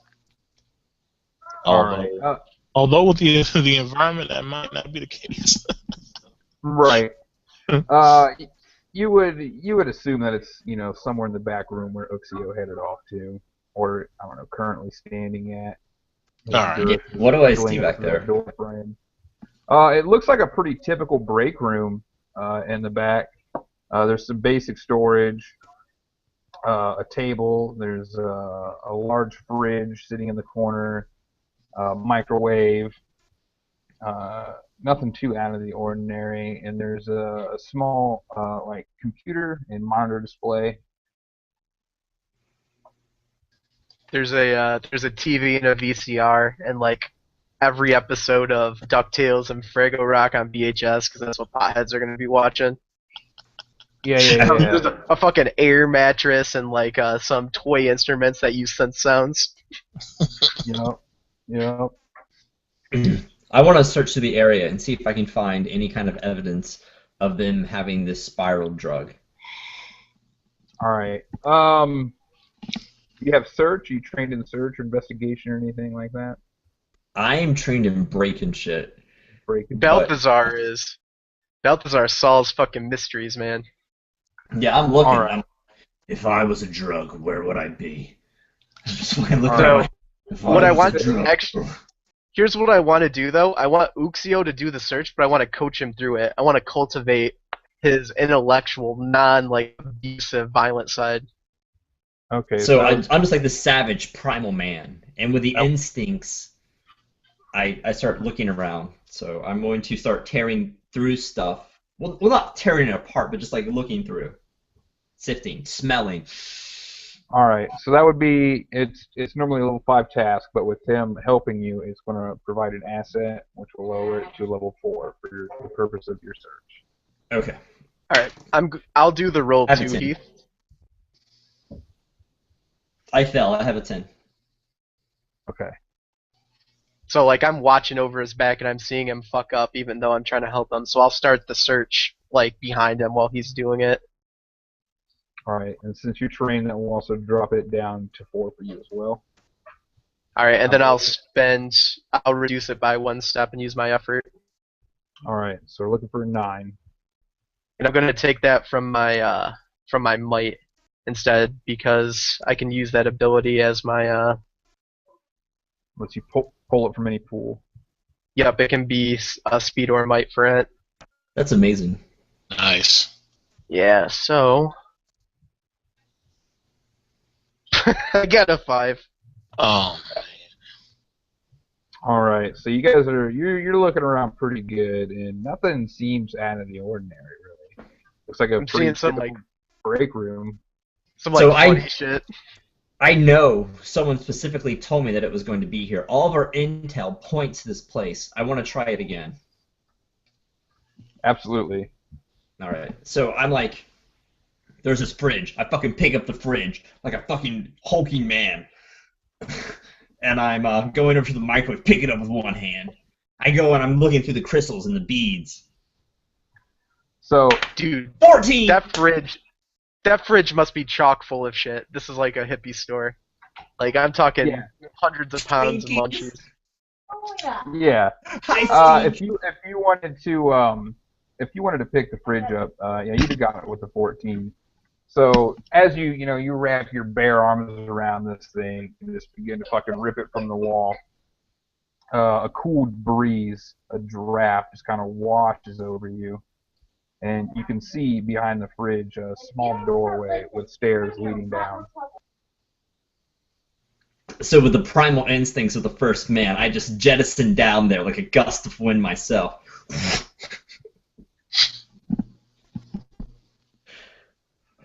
While he's doing that runoff, as he always does, I want to try to circumvent the security on the computer. All right, it's pretty low tech, man. We'll say it's level 2 to get in this thing and rewind the tape or whatever, and try and loop it or whatever it is you want to do. Okay, yeah, that's what I was going to try to do. All right, here we go. Oh yeah, 15. Oh yeah, you nailed it. Yeah, I want to rewind it basically like say 10 minutes before we came in, and then just make it loop from that point. Okay. And yeah, that's cool. Yeah. So So you did a pretty good job. It'll take a while for someone to figure out that that's on loop. Probably more so if they're fucked up all the time. man, I come up behind Lucian while he's sitting at the computer. My hand goes down on his shoulder, and I look into the monitor, and I say, "Why don't you check the history?" All right, I can do that. I don't have any investigation or anything to help me with that, so. Right. The extent of the history is pretty much the amount of time on the tape. So it's going to record about 2 days worth of transactions, and then just flip it over and stick it back in. And you see behind the counter, likely the employee, kind of hawkish looking fellow. He's got a kind of like a hook nose. His hair is real slicked back. He's got various crystal doodads and whatnots around his wrist and his neck. Fucking tie dye shirt, frayed pants. He's kind of, yeah, man, helping people look through crystals, selling shit to them. And, you see some more hippie types coming and going out of the shop buying stuff. And it looks like, from where you can tell, the shop's only open for about 6 hours before it closes up. Which might seem a little peculiar, but then again, we got some stoner hippies working here, so who knows? Okay, I take note of the funny-looking motherfucker behind the counter, and also, about the time the store closed. I definitely commit that to memory. That seemed very, very odd. I just look at Lucian and say, "Let's go down with Uxio. Smells like fucking hummus and hemp up here."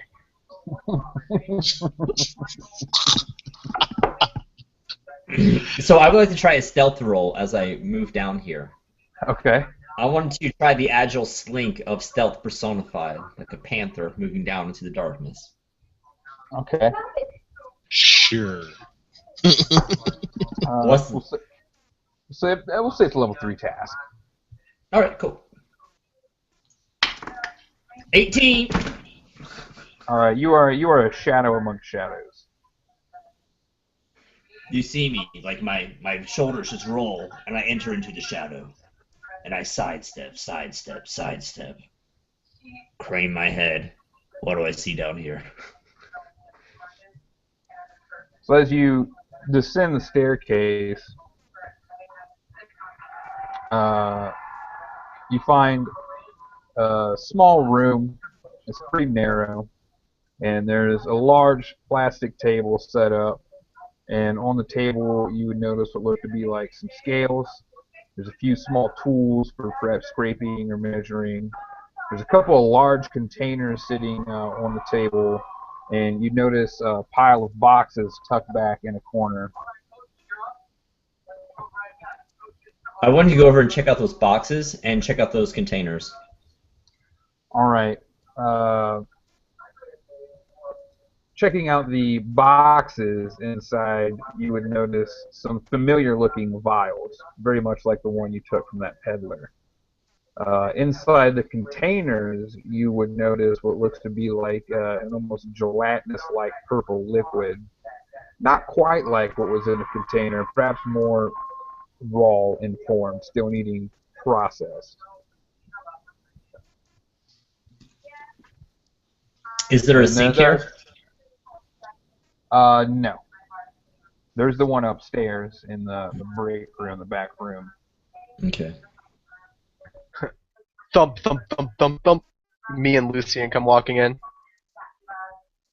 So you immediately see the same thing that Uxio saw, various containers and scales and stuff. And he's currently rummaging around through, perhaps the boxes of one of the containers, checking them out. I show you this gelatinous purple stuff, and it's like, this looks like they took someone. They poured acid on them, and then they distilled it into this. Almost like it's some kind of excretion from some kind of animal. And I shake it, and you see all of our faces just bobble around in its reflection. Looks like Jello. The estate's gonna want to see this. So I walk over to the scale, and with this look of the cynic, I flip it on its side, and I see underneath of it someone's glued weights. Someone's been cheating a buyer. I'm looking around the room. Is there any type of small containers that could possibly hold some of this substance in it? There are the boxes full of, the tubes, but in your looking around, your eyes fall across something that Uxio may have overlooked. Underneath the table, hard to see, black leather-bound book. Pick up the book, open that sucker up. Let's take a look. So inside the book, you pretty much see a list of, weights, transactions, buyers and sellers, how much money's coming in, and a few notes. And in the notes, you see something mentioned about a shipment, and the word Crow Hollow kind of pops out at you, and something about a mafia. I turn around after looking at the book. I'm waving in like, yeah, boys, fucking jackpot. And What do you have there? I convey the information that I gleaned from the book to everybody. Can I do a knowledge check to see if I know anything about Crow Hollow? Sure. Cool. That's a 5. Nothing's coming to mind. It's a bird. This bird needs to have its wings clipped. And I take one of the vials and I put it into the scale. You know what we do with birds that are fucking evil? We feed them to our enemies and let them die of the poison. So that they can scale.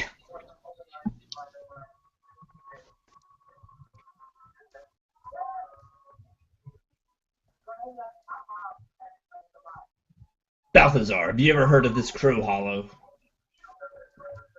Let's see if I have. Nope. And you say Crow Hollow, and I say, doesn't ring any bells. Lucius, see if we can access Patty and see if her data frame will have any information on Crow Hollow. Okay. I'm assuming our comlinks can contact Patty, correct? Absolutely. Okay. Patty, this is Agent Lucian. Could you look up the territory of Crow's Hollow, please? It's silent for a minute, and she responds, "Access granted. Hello, Agent Lucian. Crow Hollow, a nearby recursion. It is shaped much like that of a massive tree. The Beak Mafia is established there. The entirety is essentially a giant criminal organization. Okay. Thank you, Patty. I appreciate it. Then I convey the information to the other guys. Like, yeah, this is some serious shit. There's a mafia involved, just like it said here in the book. So yeah, we got a mafia to bust up.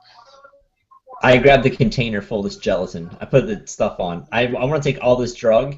I'm going to walk out of the shop, put it into Patty, and get back to the estate so we can translate over into this Crow Hollow and bust them up. All right. Now, can we just say, Heath, that we disposed of the bodies on the way here that were in the trunk? They're not in the trunk when you open it up. They're already indisposed. Oh snap! I open up a one of my little black books and I write a note down in it.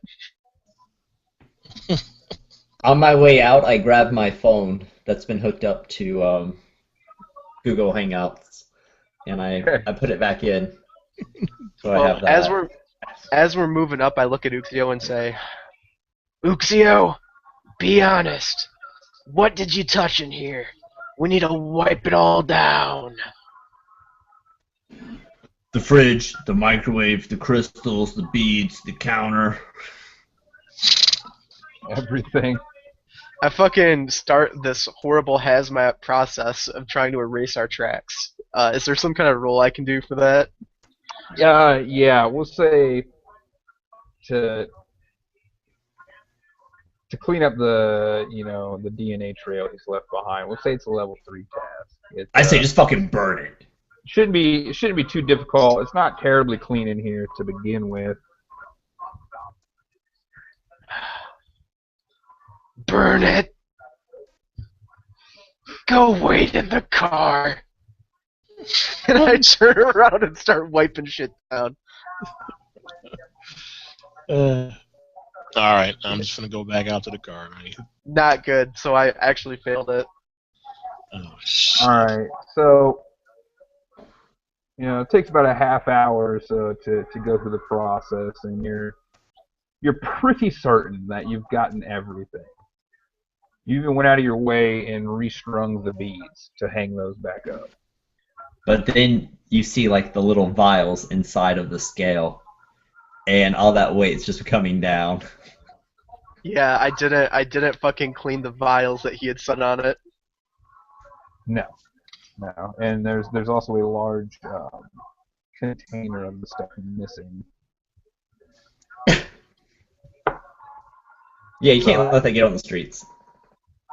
So I fucking go and I open up the door to the car and I get in. I see Uxio sitting in the driver's lane and I say, "Clean as a Protestant." So the drug is actually in the back in the trunk. Are we driving back to the estate? Yeah, Patty fires up as soon as everybody's in there. Seatbelts come down and brings up the GPS and immediately starts bringing you guys back to the estate. So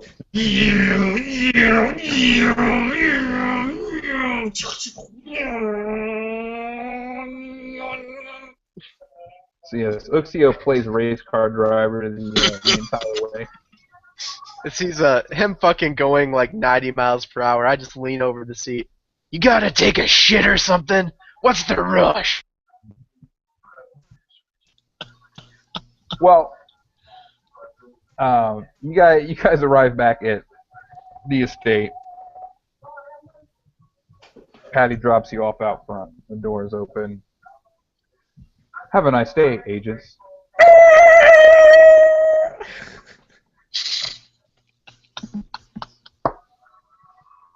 I get out of the car. I slam the door. I go into the trunk. I lift it open. I grab the drugs. I want to go directly to Special Agent Manners.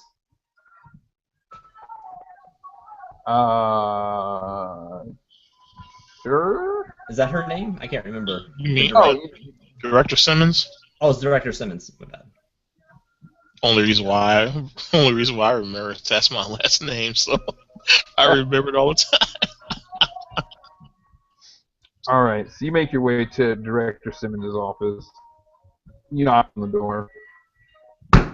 resounding thud, I'm sure.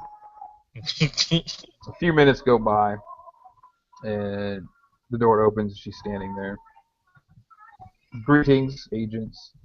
I assume everything went off without a hitch. My pecs just pop. Better bet your sweet ass. And I go and I set the shit down. So you put it on her desk, and she walks around, takes a seat in her high back leather chair, and pops it open, and she sees the strange gelatinous substance. She says, "Excellent. This looks very much like the spiral, and perhaps its raw form will be sent to the lab to be analyzed immediately." And Need other information. I relate to her that it's the Beak Mafia in Crow Hollow seems to be the people behind this.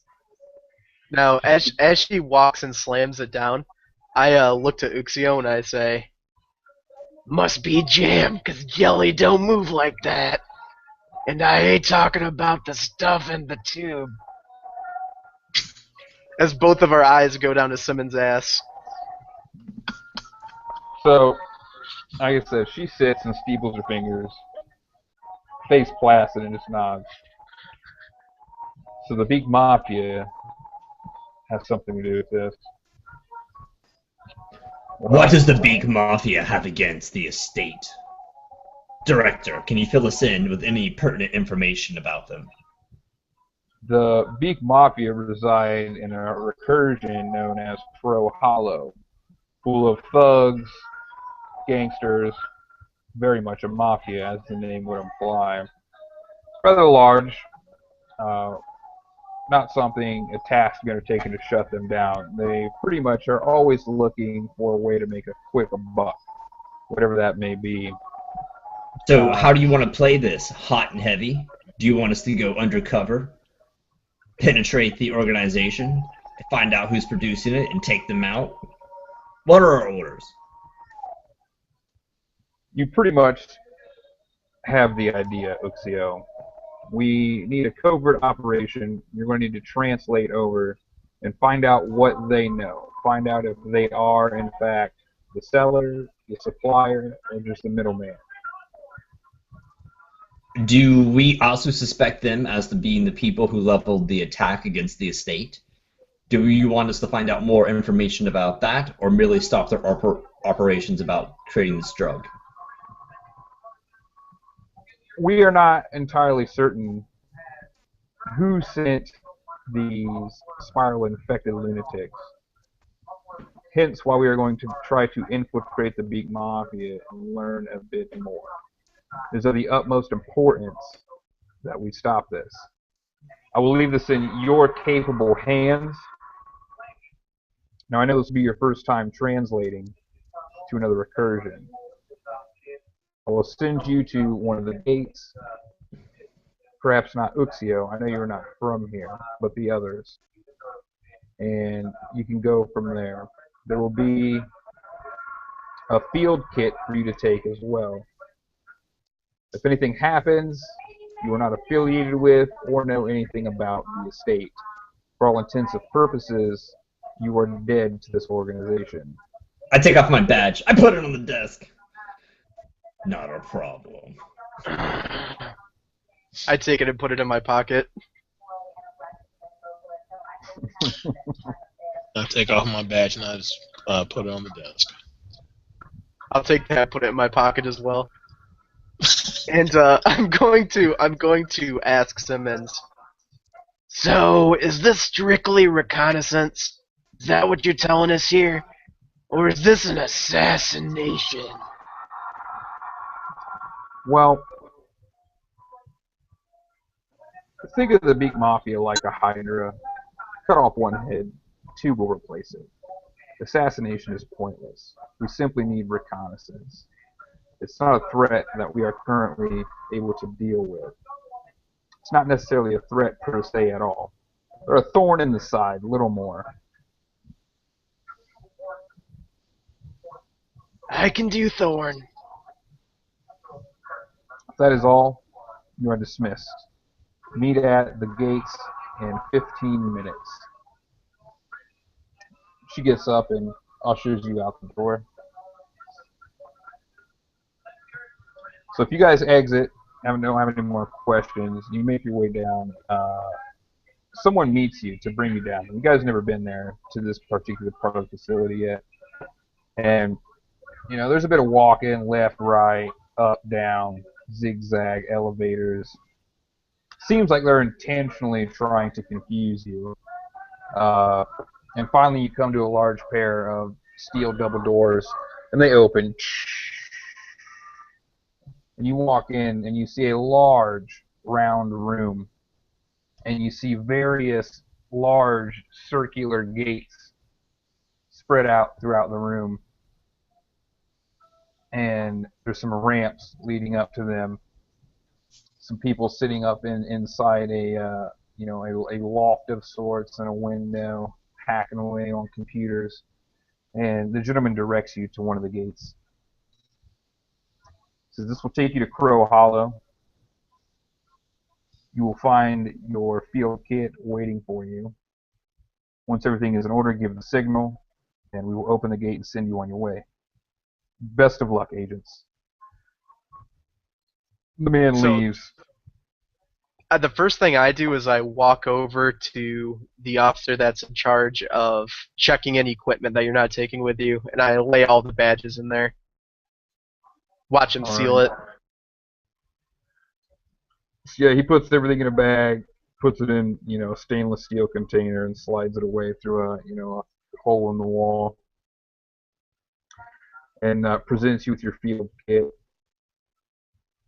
You open it up, and there is a pistol for every one of you, and a few random ciphers scattered throughout there.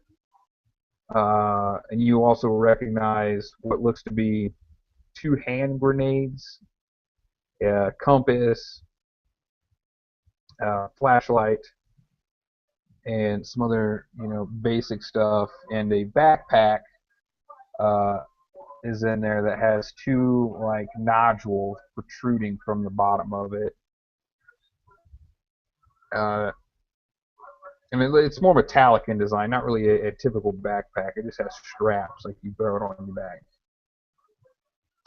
He says, well, take what you need, agents. When you translate, the trip may be a little difficult, and your shape will adjust accordingly. You can apply some visuals when you translate to better mold it, if you will, to your liking, but you will blend with the rest of society.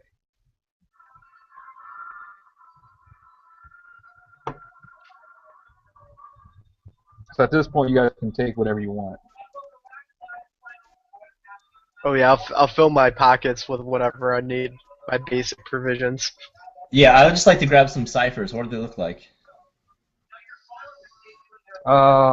One looks like a small metal tin, much like an Altoids canister, and it's got a, you can pop the lid. It's got a screen, and there's like a few buttons on there, and he informs you that is a temporary shield generator. If you go to grab another cipher, you will see there's one that looks like a cylindrical tube, and it pops up. And there's some buttons on the back of it, and he informs you that will erase up to 15 minutes of whoever's looking into its memory, and you can replace it with a short phrase and fill in the gap if you so choose. Oh yeah. There's Look into the light. There's a couple pills.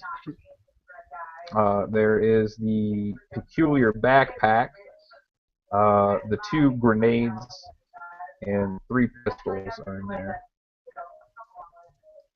Is there any body armor here that I could take with me? Yes, they can provide you with a black jacket. Alright, what type of armor is this? That's level 1 armor. It's pretty, light bulletproof Kevlar. I look at it, it's too flimsy. I throw it to the side. It just lays there on the ground like a black shadow. I look at the guns, I fucking knock them to the side. I don't use firearms. I look at the grenades. Bullshit. I look at this backpack. Crap. Grab the cylinder. I look at the shield. I don't need a fucking shield. What are these pills? They're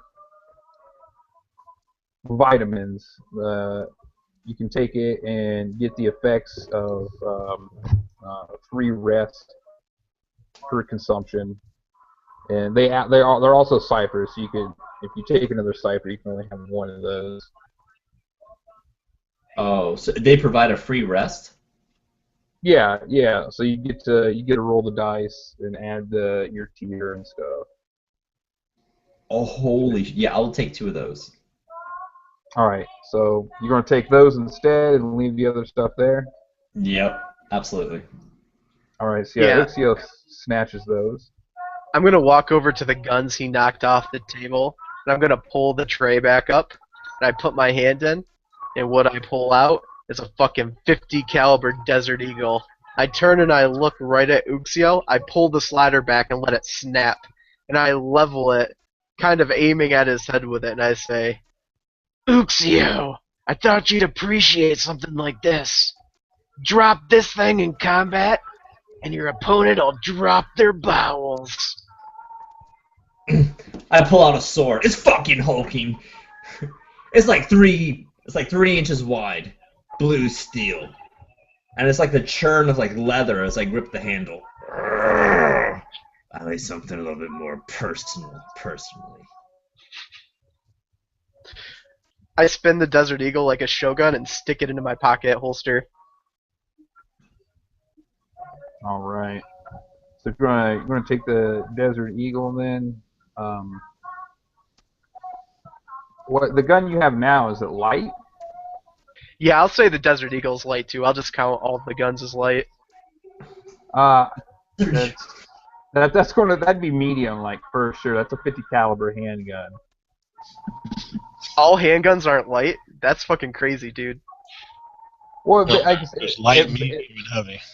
yeah, there's light, medium, and heavy weapons. I would think that So- a heavy weapon is something like a long rifle, and that or a medium weapon would be something like a long rifle, and a heavy weapon would be something fucking huge. A rifle is actually heavy.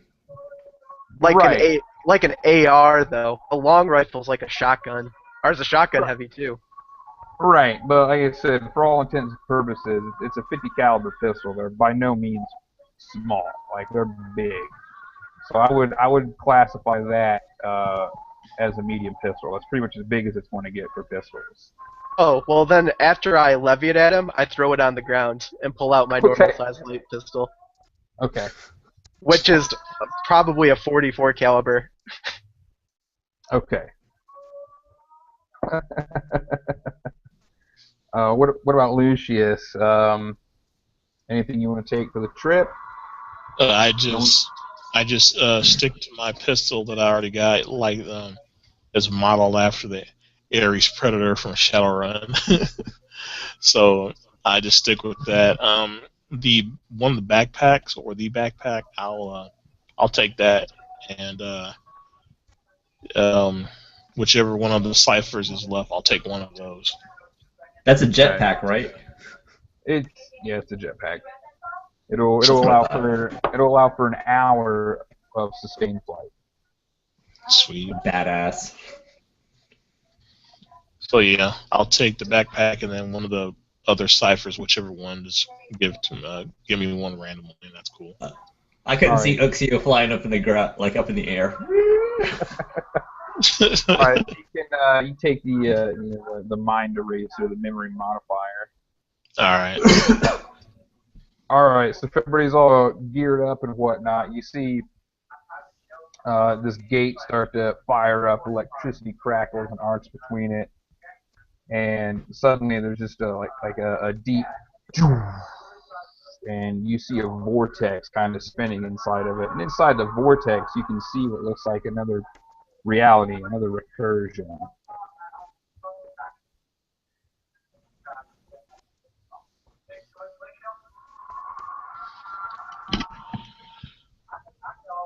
Okay, so do we need to go into like a meditative state and No, no, no. I'll try to ease the recursion, or how does it No, work? no, no. That's for translation. You can also use recursion gates, which will instantly put you there. You can only Oh, translate if you're familiar with the area. No one's been yet. oh, okay. So Do we need to it's make a just a roll? matter. I think it's just walking through, right? Yeah, Yeah. you pretty much just gonna have to walk through. Like a hot dog through a hallway. It's like fucking Stargate, man. Yeah. Lucian takes a look at the gate as it and fires up and forms the liquid-looking portal to another world. And he sighs and, looking very contemplative once again, he feels almost being used once again. The country he lives in is making him do their fucking dirty work as usual. But it almost seems just like his homeland did the same thing to him. He sighs, looks towards Balthazar and Uxios. Well, let's go do the things that we're trained to do, I guess. I run in. And You Lucian see, walks through. yep, so yeah, you see him run and leap into this thing and just pop out of existence. I'm dead. I see those two walk through, so I'll walk through. I can take a deep breath. This is probably my first time going through. Yeah, you feel like this just crazy chill, full body chill, like just kind of like starting from your face and then washing over you like a thin screen of this cold you're walking through, and then the next thing you know, the world shifts and you step out onto hard ground. However, you notice that your form begins to ripple and change, and feathers kind of start to sprout along your arms. Your fingers turn into more talon-like appendages. As do your feet, your clothes morph and twist to match what would be worn here. A beak, almost a short one, would sprout from your face, uh, and you meld and blend with society. So we're Howard the Duck. Nice. I mean, yeah, you're like you look like Tengu, like at this point. Right. You But see this yeah, fucking eagle-looking motherfucker standing over top of you. Giant fucking white head. Plumes in this giant massive chest. Huge wings. Holding a fucking great sword. that's Lucian. Lucian turns towards Balthazar. Hey, foghorn leghorn. Yeah, I lift up my arms and feathers start falling, and I say, "Nah, what the hell is going on with this? This don't make no sense." Start fucking flapping my wings. Not really wings, but So just for a sense of this translation, which form are we using? Are we using Rook? Are we using? No, you're still gonna retain your Earth foci and whatnot for the purpose of Pro Hollow. Okay. Thanks. So nothing's changed, just my form. Great. Yeah. So you get there and you see like you're on the edge of this place. There's this giant, massive tree, like fucking Yak Drizzle, the tree of life, in fucking Viking lore. And you can see out around you stars and quasars just kind of floating around, and it's very much like it's just a giant chunk of rock that's been uprooted. This massive tree is kind of floating through fucking space, and this thing is huge, just monumental. And you see all kinds of different of crow people, bird people, eagles, whatever, all kinds of different varieties. Motherfucking parrots, going to and fro, up and down, dumb waiters. Some of them kind of glide. They can't fly, but they can glide, to different levels. And you know that the Beat Mafia all consist of, they're pretty much all crows. They're pretty exclusive. There are other gangs and things that run amok here, but they're pretty much the big dogs.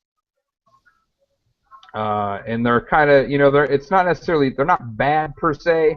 They kind of police everything. They help keep everything in check, the other gangs. But of course, it comes at a price.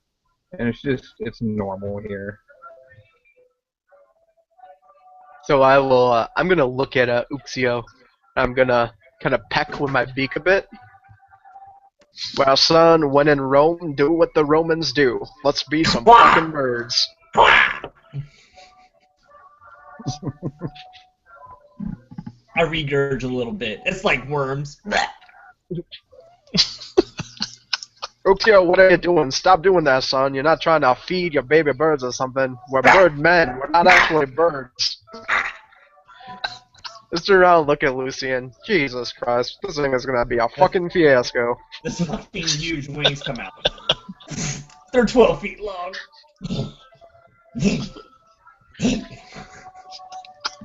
Alright, he flaps to no avail, hovers for a moment, and drops. Actual flight is kind of rare. You can glide real good though. I can't try to fly. Jesus. If you get somewhere real high, you can like fucking fall with style. Let's like find fucking someone watching and join him. the fucking stupid gang. Watching him fucking flap his wings, I'm like, Jesus Christ, you think a penguin can fly? What the fuck are you doing? I pull out my cigar. I start smoking it. Oh man, smoked turkey. Yeah. So you guys, start nosing around, fucking trying to blend in. You might like say natives. pecking around. Pecking around, and you're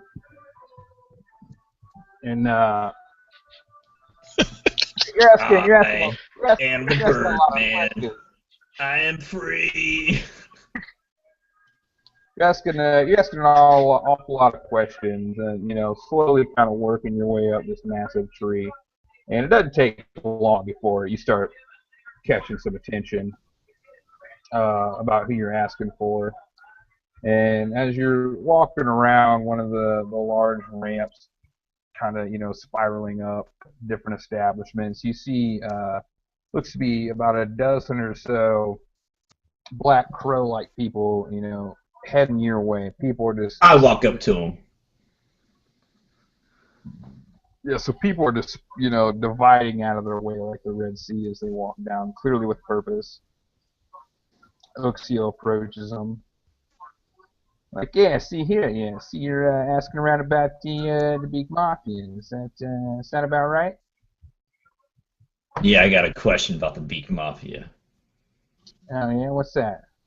Why do you have such a bitch name?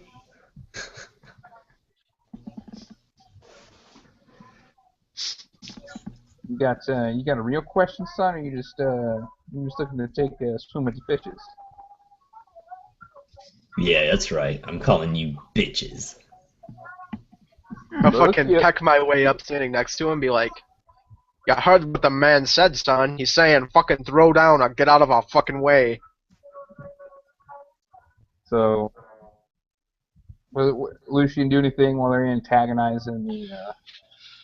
I'm going to attempt to quell this before it gets out of control. I'm going to use spin identity, and I want to actually fuel it by spending 2 more points of intellect. So I'm only actually spending 2, but I want to activate the power for free. Then put another 2 points into it. I'm going to push past these two and forgive these 2 knuckleheads, sir. We are a small consortium of criminals, and we know that your clan or mafia is the way to go. I'm the representative, and we would like to start working for your company because we know through our channels that you are the strongest mafia around, and we would like to be where the winning hand is. My plume ruffles. Yeah, I'm hearing what you're saying, son. I tell you what. Our boss sent us down here to see what's going on. We heard there was some fucking chickens poking around, right? So we'll take you up to have a word with her. You just tag along. Don't get lost. All right. I appreciate that, sir. All right. I walk like I don't give a fuck. So they they take you up, higher into the tree.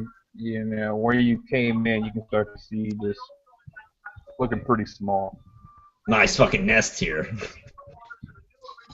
And they lead you in to large hole inside one of the trees, and you come in, push through the fucking doors, and it's rather nice in there.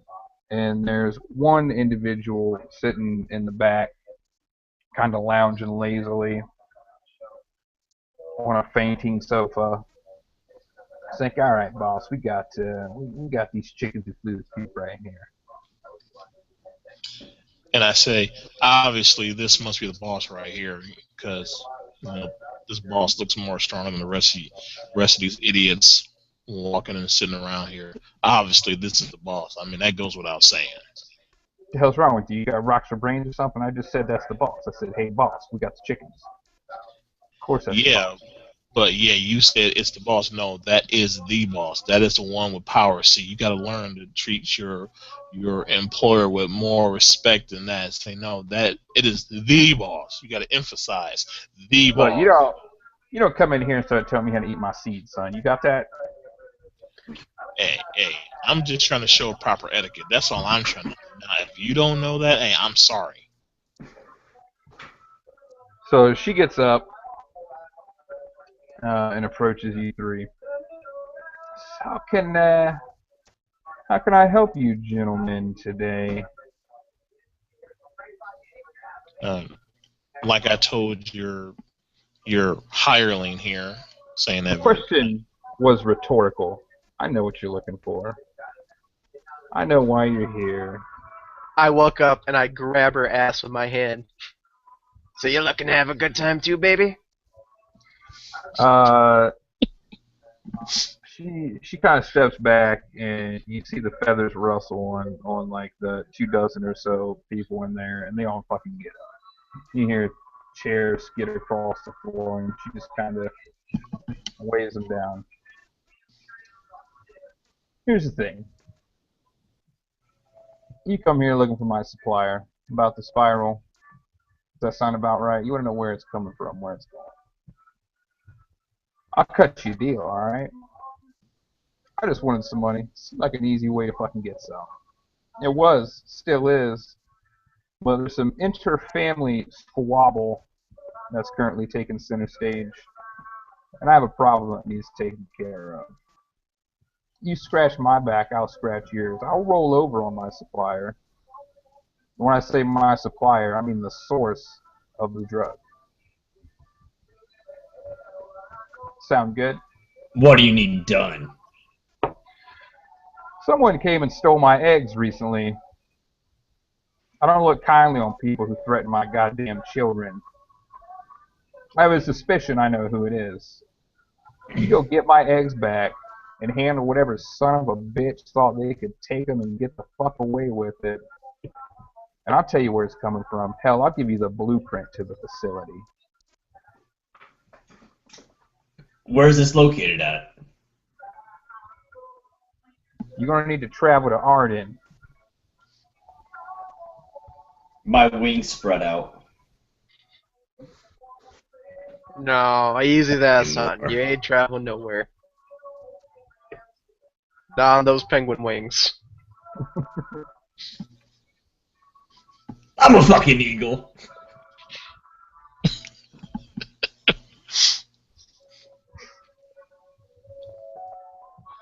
So what say you? We doing this or what? Well, I point a talon at her. What kind of guarantees do we have that you're going to give us your supplier? Well, I'll tell you what. You show up in my place of business, ask a question that shouldn't be asked, and you're still breathing. That should be a pretty good guarantee right there. I'm a bird of my word. The bird is the word. I look at her, and I look at a window behind her, and I look at Uxio.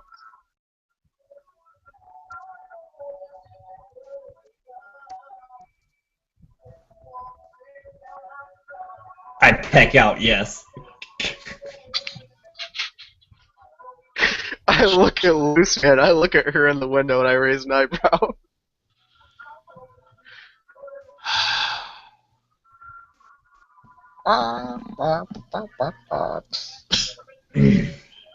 She said, so do you wanna find out where this is coming from, or do you wanna Yes, keep I want to looking? find out where it's coming from.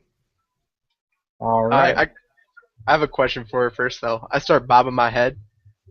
Nah, I'm just a normal country bird raised in a small roost out in the middle of nowhere. But part of my questions I have, well, it had crossed my mind that you know too fucking much information. Yeah, I make it a habit of knowing things. I look at Uxio, and I look at the window.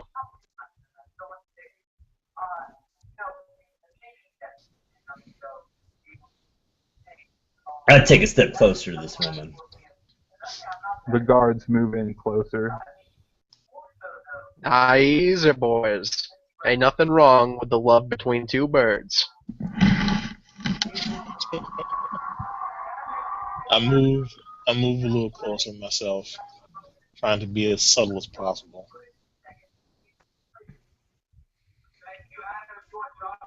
So how are we going to get to Arden?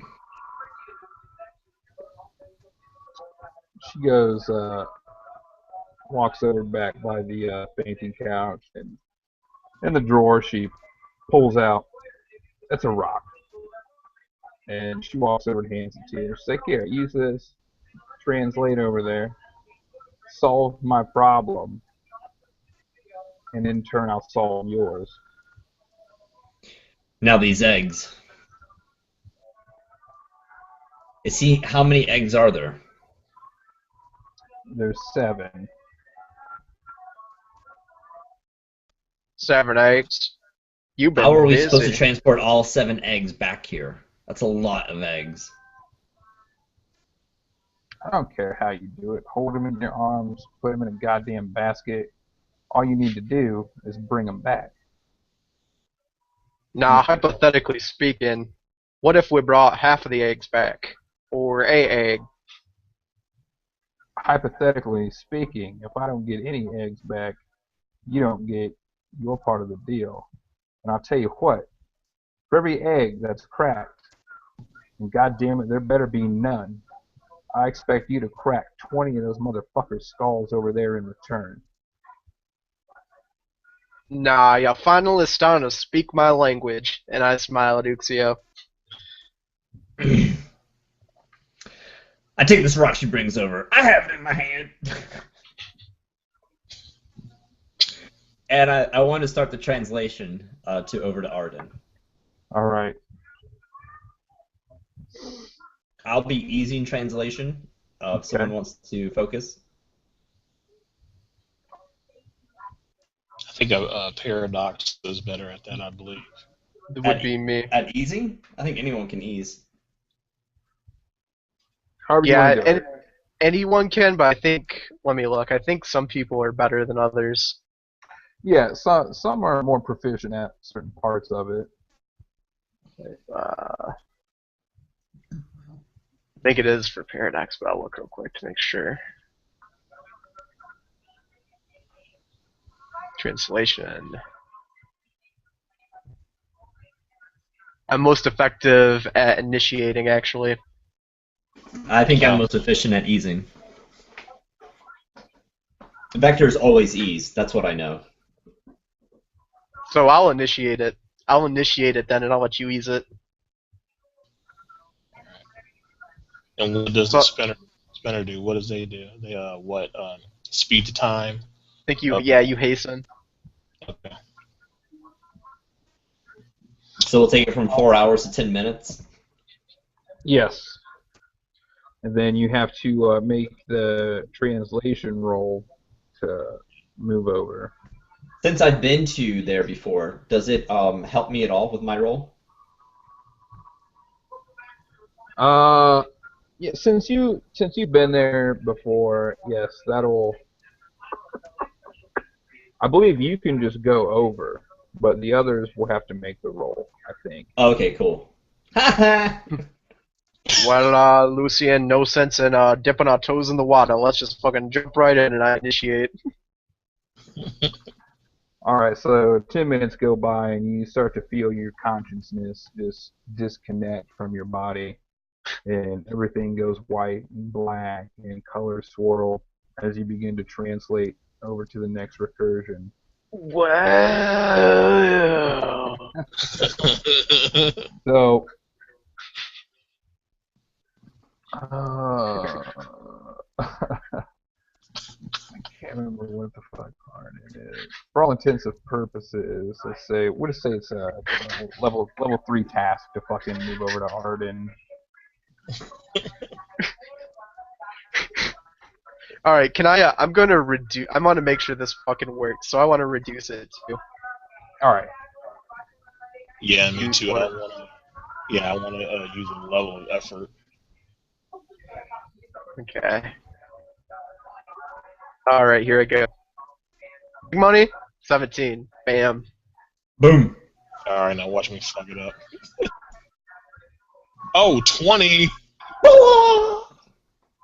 All right, so you both fucking translate over, and your bodies begin to shift and change to better match the recursion that you're traveling to. It's very much ruled by the laws of magic.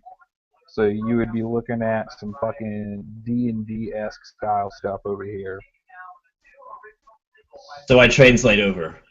You Yep. see an angular masculine face with wild eyes, a deep, heavily ripped chest, wise bronze arms, and arms just fucking flesh with veins with massive muscles. I'm wearing a loincloth and a huge greatsword.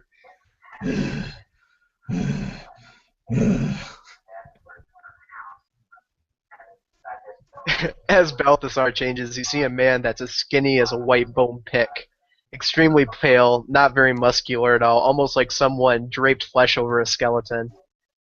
He materializes before you. Around his neck, a strange amulet hangs, glowing with necromantic power.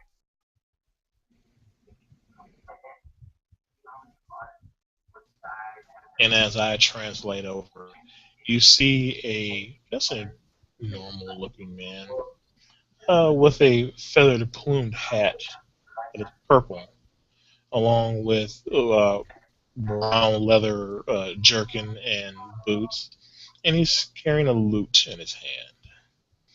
And I say, a lute? Really? Oh well, I guess I'll just go with it. Uxio looks at you, and he has the face of a dead god. All right. I wouldn't say that's an improvement, Uxio, but hey, that's okay. Now, for the time being, the translation process, it takes a bit for you to manifest your foci. So there's going to be about an hour's time, roughly, before you can access any new foci you may have acquired. Even for me? No, since you're from there, I believe you are good to go. I'm gonna turn to Lucian. I'm gonna say, "Be honest with me, Lucian. What do I look like? I feel weak. I feel fragile."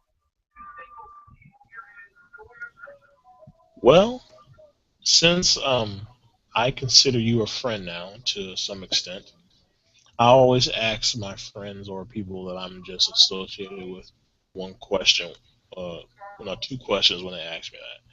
Do you want the truth, or do you want me to sugarcoat it? Fucking punch me like I'm a throbbing cock.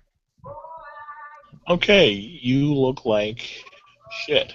You look like you've been dead for about 10 years and decided to get up for no apparent reason and started walking around. I look at you. I say seeds on the ground may lay there for centuries before they ripen. Hopefully the spirit of Arden will enter into your frail body and make a man out of you. I look you from toe to head, fucking hulking, just like rippling with this primal energy. Say, seems we are polar opposites in this land. Necromancy. I look down at your necklace. What color is it emanating? It's like a faint green. I look into the greenness, deeper and deeper down, and I just see like this man, like swimming in in this verdant sea, alone, and like this shimmer of starlight. It looks like a soul. See my black hand come up and squeeze it. It's my soul. I don't know how I know, but I do. So looking around here in Arden, what do we see? Where are we here? Real quick, you got a 20, didn't you, Daryl, for the translation? Yeah, What was he that? did. Yeah. Okay, yeah, that means your acclimation time is actually 0, so you would pretty much feel the effects of your foci straight away. Oh, okay. Looking around, you see kind of like a shadowy gate closed behind you, which was the portal in which you stepped through with the translation. And immediately there's a wide expanse of green open fields and what looks to be a city off in the distance. And that'd be to your right, and to your left there looks to be a wide range of mountains, looking like a just rigid, horrid spine of some great creature rising up in the distance. That is the spine of Lutan. From his body is forged Arden. I point towards the city. Perhaps there lies our destination. I take off at a hurried pace.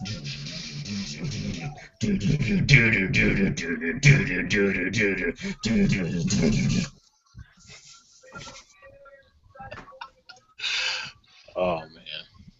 I hobble behind him like a fucking crippled, broken man. I follow behind just to make sure that Balthazar doesn't fall over dead on the way there on this. Because the city looks like it's a long way away, right? I mean, it looks like if you could get there in about 20 minutes or so with a brisk jog. Okay. And Oxio is clearly sprinting.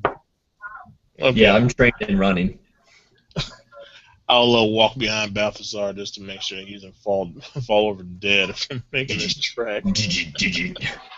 So, what you are seeing before your very eyes is like a fucking sapling start to sprout and grow strength. Like my hobbled walk starts to become erect and firm, and the closer I get to the city, like the more time that passes, the stronger I get. So I almost have control over some other energy source that's moving me along. Mm-hmm. You're starting to feel a bit more invigorated. The glow Like and the jewel slowly brightens. You see a field of lilies. As I walk across, they blacken and die behind each of my feet. You see a jungle, and you see like the stripes of a tiger start to emerge from the foliage, and this great beast starts to enter into the city.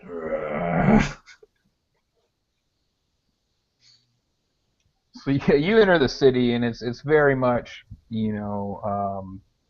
stone walls, a keep, thatch roofs, I see a camel. It spits on me. I punch it in the face. You knock it out, it falls over. And so it's very much like something straight out of, a D&D book that you're seeing right now. You guys would definitely be familiar with it. So, asking around if you want, poking around, looking for information. There's this man. I grab him by the neck. I throw him up against the wall. I start to choke real slow. Slobber comes down my wrist. Hits like the fucking railways of my veins. Where are the eggs? And I just bring him up. He's fucking 11 feet high. I choke slam him. Boom! Where are the eggs? So Uxio begins savaging just like a random person who knows absolutely nothing about these eggs in which he is inquiring. He's just laying on the ground in a slowly forming pile of piss in the fetal position. I'm going to walk over as he has him by the neck, slamming him on the ground. I'm going to touch him, and I want to use my exception ability. Only in the land of Adrian, it looks green necromantic, like I'm drawing upon a different power source. It's no longer fundamental to fire and oxygen, but I'm drawing upon the dead souls of people that I have channeled into a necromantic power. So as I bend down and touch him and cast a spell, he starts to weather into dust underneath your grasp. I stand up. A chill runs down my spine. My face whitens. I take a step back. Sorcery. I take his hand, and as I use exception, I pull it off, and it starts to fall into ash as I reach out at you with the hand. My mouth is going dry and I'm backing away. Heat's rising up from behind my eyelids.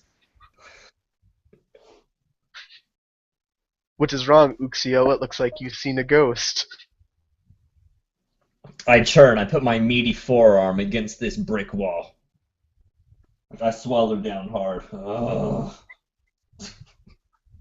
I take the hand, and I smash it in my left hand, and it just turns into powder. A gigantic plume between us. I cascade my fingers and crack each knuckle as I gain full control of my body, and I say, yes. Physically, I am weak, Uxio, but I possess a power you'll never understand. I let out this long, slow sigh. I lower my chin to my chest. I exhale. Let's find these eggs. I start laughing megalomaniacally, like as the camera just zooms out and leaves me to the madness that has overtaken me in my newfound power. The camera zooms into my eye. Fucking skulls! Okay. So about another hour or so goes by, and you guys are questioning people. Where are the eggs? Where are the eggs? Where are the eggs? Likely in somewhat of a less than hospitable manner on more than one occasion. I grab this guy by the jaw. I rip it off. You end up in the tavern. It's called the Ogre's Odor. There's an ogre in it. He smells. He's standing behind the bar serving drinks. And as you guys are prodded, he ends up talking about one of the local gangs around the area was spouting off at the mouth, talking about how they served up them wing sons of bitches real good. They got them real good this time. Things are going to be changing around here, they said. I think he was talking about cracking some eggs. Don't really know much else other than that. They like to hang out over there though on the mountains. That's what they call themselves, King of the Mountains, or the Mountain Kings, or some such fucking nonsense. I don't know. They're a bunch of goddamn fucking heathens as far as I'm concerned. You're doing us all a favor.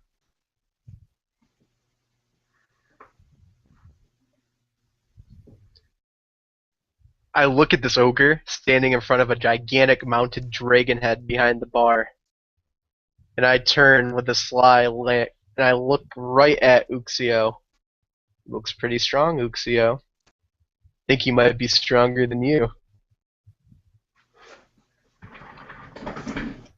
He's certainly larger.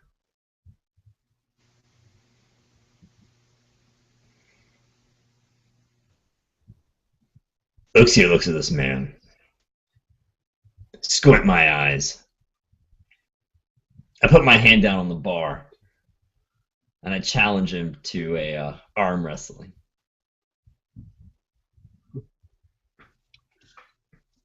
A smile just spreads across his face. yellow gnarled tusks and fangs poking out. It's my left hand. His beady red eyes kind of squints and he chuckles.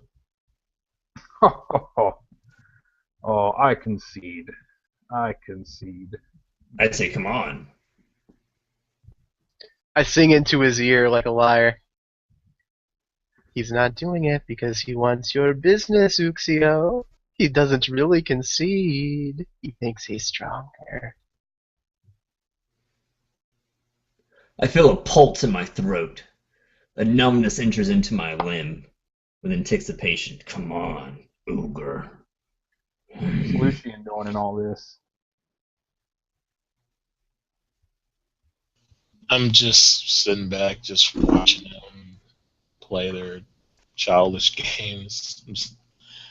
I'm very kind of like detached now because I'm still trying to soak in all this information about translating to these different worlds and stuff like that. So I'm kind of like I've sat down at a table by now and looking on at them too, and we're still a long way from home, and they're messing around. So I just kind of like sit back in the chair doing this and just watching. The ogre's making no attempt to oblige you. He simply continues to concede, saying you are obviously the stronger. Far superior in muscular structure to him, despite his enormous size. He has no desire to partake in this. I whisper again into Uxio's ear. Every humble concession he makes is making him look even stronger.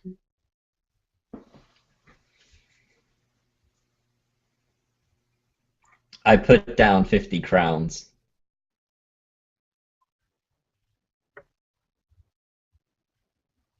He just shakes his head. Oh no, I don't want to lose money today, sir.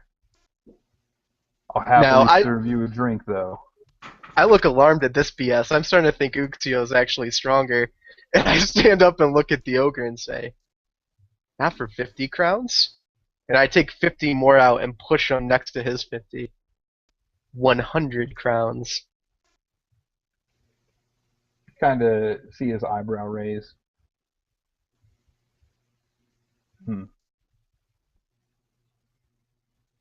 What's your name, bartender?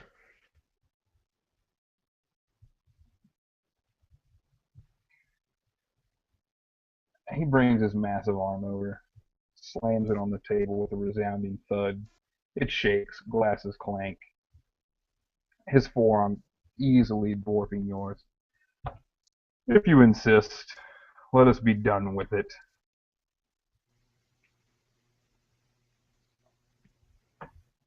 Good luck.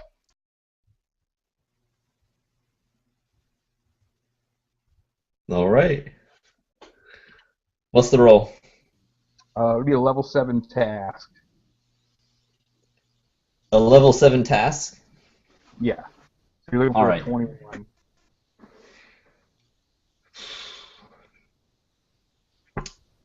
Wow. Okay, so I am going to expend a thing of might. Apply some effort. Apply some effort. So bring it down to a 6. Yep. And is that to hit with my mace? No, that's to arm wrestle.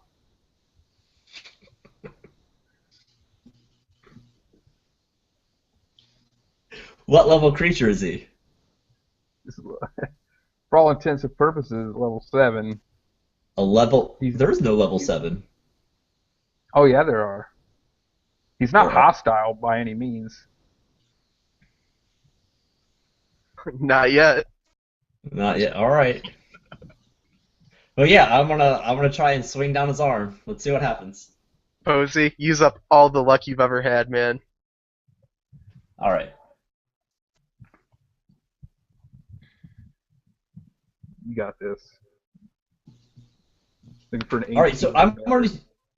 Now, is this gonna be an endurance feat? No, it's more of a test of strength. All right. Endurance. Here we go. Endurance is like how long you can go. 17. Now, you've got 4 experience, Posey. You can spend experience to reroll rolls. You could use some experience. For every point of experience you spend, you can re-roll a dice. So a 17 loses, I guess? Yeah. Target 6, so you need an 18 since you Oh. spent effort to bring it down by 1. Can I use a thing of experience to make the 18 just to have the +1? No. No, you can re-roll the dice. This is fucking stupid. So I'm watching his hand falter, and I'm going to whisper in his ear, "Uh-oh, looks like you're gonna lose." So I look at you and I say, if I lose, we all lose. I fucking attack him. Oh no! What have I done? I will attempt some GM intrusion. Lucius, Yeah. you see the folly in this. Oh yeah. This is likely going to end up bad news bears, and it's up to you to try to be the voice of reason. Fucking And making up level 7 characters. Whatever. So you get the 2 experience, and then you can give 1 to someone else. You got to validate the experience. All right. I'll actually give the other XP to Andrew because that's some funny shit he's doing. He's antagonizing the shit. Yeah. I love it. That's right, I'm just gonna fucking escalate it. Okay. While they're struggling, they're locked in mortal armed combat. I say, Uxio, dude, this is not going to end well. Obviously, he was playing you. He was trying to be cool, but your bullheadedness and then antagonizing from our friend has gotten the better of your pride. You need to calm down. You know what? A true man knows when to say, hey, you are the better man, and walk away. You're all about being a better man, right, Uxio? No, I'm not. Yes, you Nope. are, because you I'm prove it not. time and time again. You need to walk away. He's right, Uxio. You can walk out that door and live a long and happy life, but you're probably going to be peeing sitting down.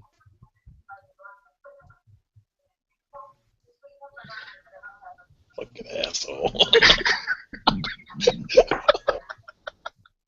Yeah, there's no way I can walk away from this.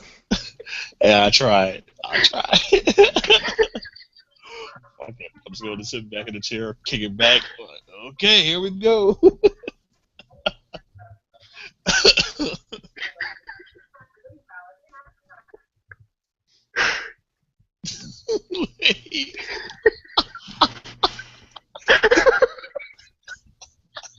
So is this how He's is like, this how it's going down? Well, you're the one who decided to make him a level 7 character, dumbass. Can you do multiple intrusions? Can you intrude on me too? Theoretically I could. I just want to throw experience points around. Okay, all right, fine. I'll I'll attempt once more. On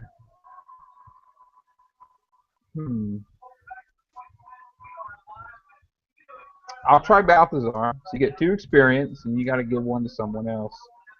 And you 2 are starting to see the folly in this. You already have a mission to do, and the last thing that you need is collateral damage, and to possibly end up getting fucking railed in the process. Then everybody loses. So as I'm looking over the bar while they're arm wrestling, I see a maul about the size of the bar itself, and I'm starting to wonder whether or not that ogre killed the fucking dragon. So I'll give the other experience point to Lucian, because his talk was pretty good to try to get Uxio to stop, but Uxio's a force of nature. So I will also try to. Well, I see his arm fucking throbbing, and he's losing bad. His wrist is about to hit. Hey, Luxio, Luxio, you don't have to do this, man. Come on, let's get out of here. Just leave.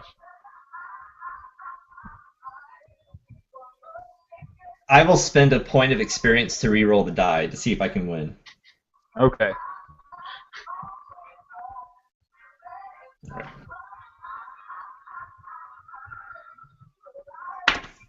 $20! Oh, crit success. Damn. All right. So,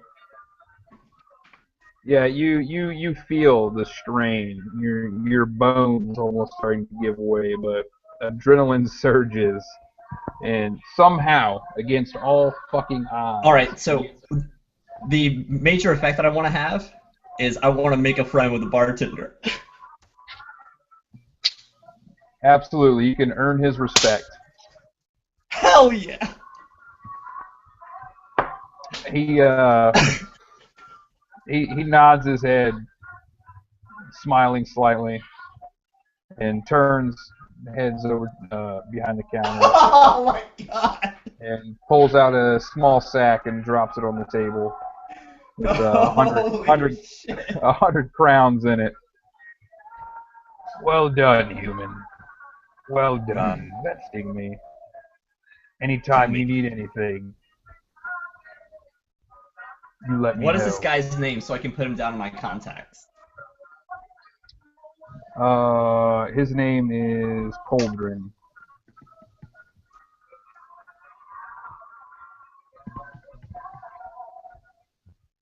So they call him Coldren Treebreaker. I take my 150 crowns and I give back Balthazar's 50. I hold it up and look at him and nod and put it in my pocket. I sit back. I drink my ale. I look at them. Like, I can't believe I just fucking did that. His face is as red as a fucking ruby. Looks like he's gonna bust a blood vessel in the center of his forehead during the match. So, I look at you guys. Should we make our way over there to the Mountain of the Kings? Or Mountain of Bitches? Sounds good to me. And as I get close to you, are you alright? You look a little flush, a little spent, man. Not even. Just roll my massive shoulders. Well, what time of day is it now? We've been here for quite a while, so what time is it? It's sometime in the afternoon, probably about 5 o'clock or so, and the Coldren tells you, he gives you a more precise location where you can likely find the den of these cutthroats and thieves. You can grab a horse and carriage and be there within an hour and a half or so, or 2 hours by horseback. Maybe catch them by surprise or something. But he warns you, he says, be careful. Ooh, I like that idea. Let us arrange some transportation. Perhaps a horse and carriage. I shall drive. So it doesn't take long, and you manage to procure yourself a horse and carriage, get everybody on board, and start to head out. And you're heading towards the mountain range. So it looks like something out of fucking Bram Stoker Dracula. You see this large black robe falling over these weak shoulders, and underneath a skeletal figure as he's racing black horses. Yeah! Yeah! Yeah! Fucking whipping around these narrow, crescent mountainsides. Fucking wolves howling in the background. Cart skidding just around the edges, nearly toppling a few times off the cliff into the ravine below. But with all due haste, you find your way to the hideout. It's up in the mountains. There's a cave. And as you guys start to ascend, the path disappears, and you're going to have to go about climbing in a more manual fashion. You feel I take though, Balthazar. I put him on my back like a weak baby bird, and I start to climb this mountain. I'm going to target myself, and I'm going to use levitate. Okay. Let me make sure I can do it. You can temporarily. Now that I'm sure that's backpack that long you took range. Lucian, by the way, the ciphers and whatnot will also warp with the recursion. So in place of that backpack, you are instead wearing a cloak that has an avian mantle, feathers around the shoulders and up on the hood, and it kind of comes down to like a point, pull it low, almost like the beak of a bird. All right. I'm going to fly like an eagle. I'm going to go ahead and fly up. So you see me pull out that old Roswell lighter, and I strike it, and that hot air raises, and as it does, Uxio, it kind of like pushes up your loincloth, runs up the small of your back, and as you feel these corpse-like arms dangling over you, I become weightless. So basically, you went from feeling like 60 pounds to feeling no pounds. Amazing. So what's the climbing roll here? It's relatively sheer, so it'll be level 3 to start climbing up this cliff face. All right, I'll drop it to 2 then, because I am trained in climbing. You're trained in climbing. Yep. All right. 18. All right, so climbing up, pretty fine. You look kind of seasoned, like you've done this a time or two. So yeah, And- you just see like the scars in the back of my hands, and having Balthazar on my back reminds me of the woman that I had that jungle feverish night.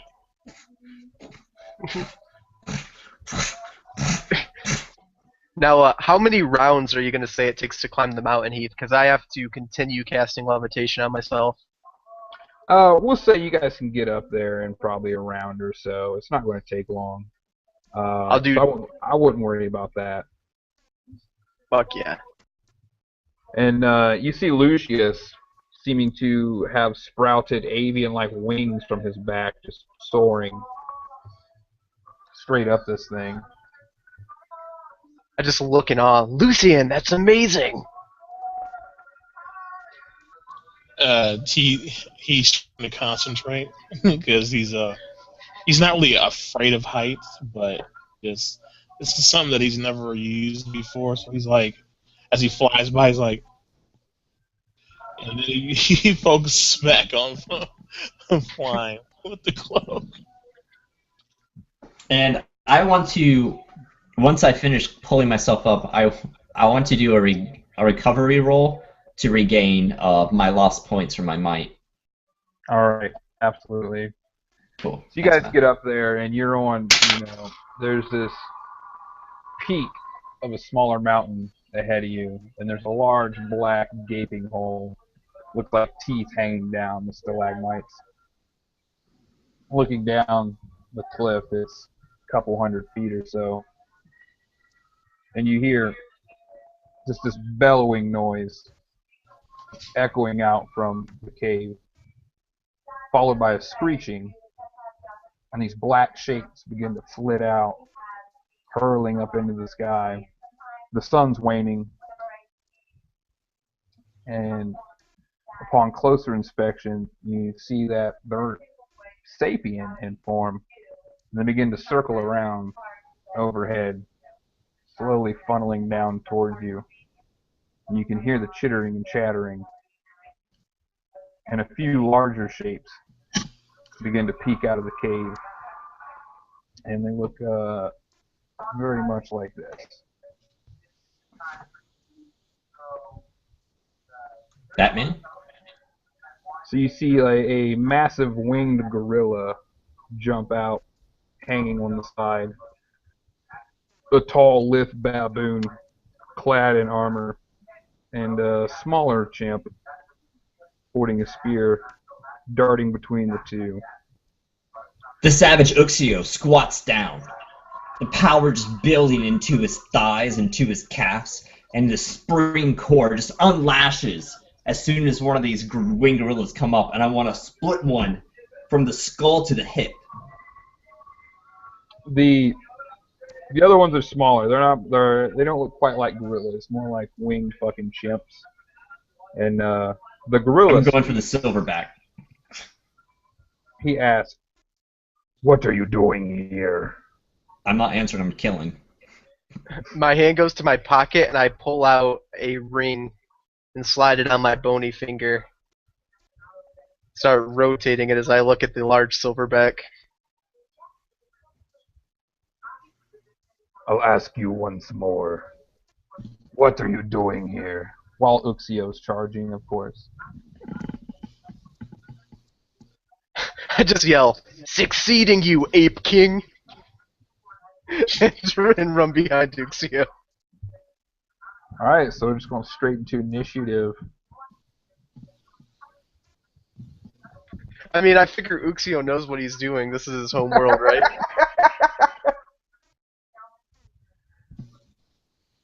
Sure. The blue steel wavers in the air. Heath is like, oh yeah, he knows what he's doing, alright. He's fucking a cactus. That's a 12 on the roll. Okay. What else we have here? Got, what is that, Daryl? 19? Yeah. And Andrew has a 15. Okay. So, Daryl, you get to, Lucian, you get to act first. Okay, my gun that now looks like a medium wrist crossbow. I fire at one of these winged apes. Alright.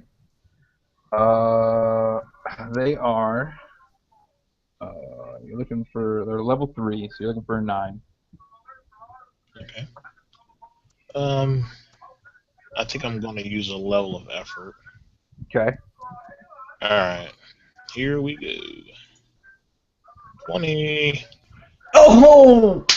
Alright, so you can either do 4 additional points of damage or apply a major beneficial effect. I'm just going to go for the damage.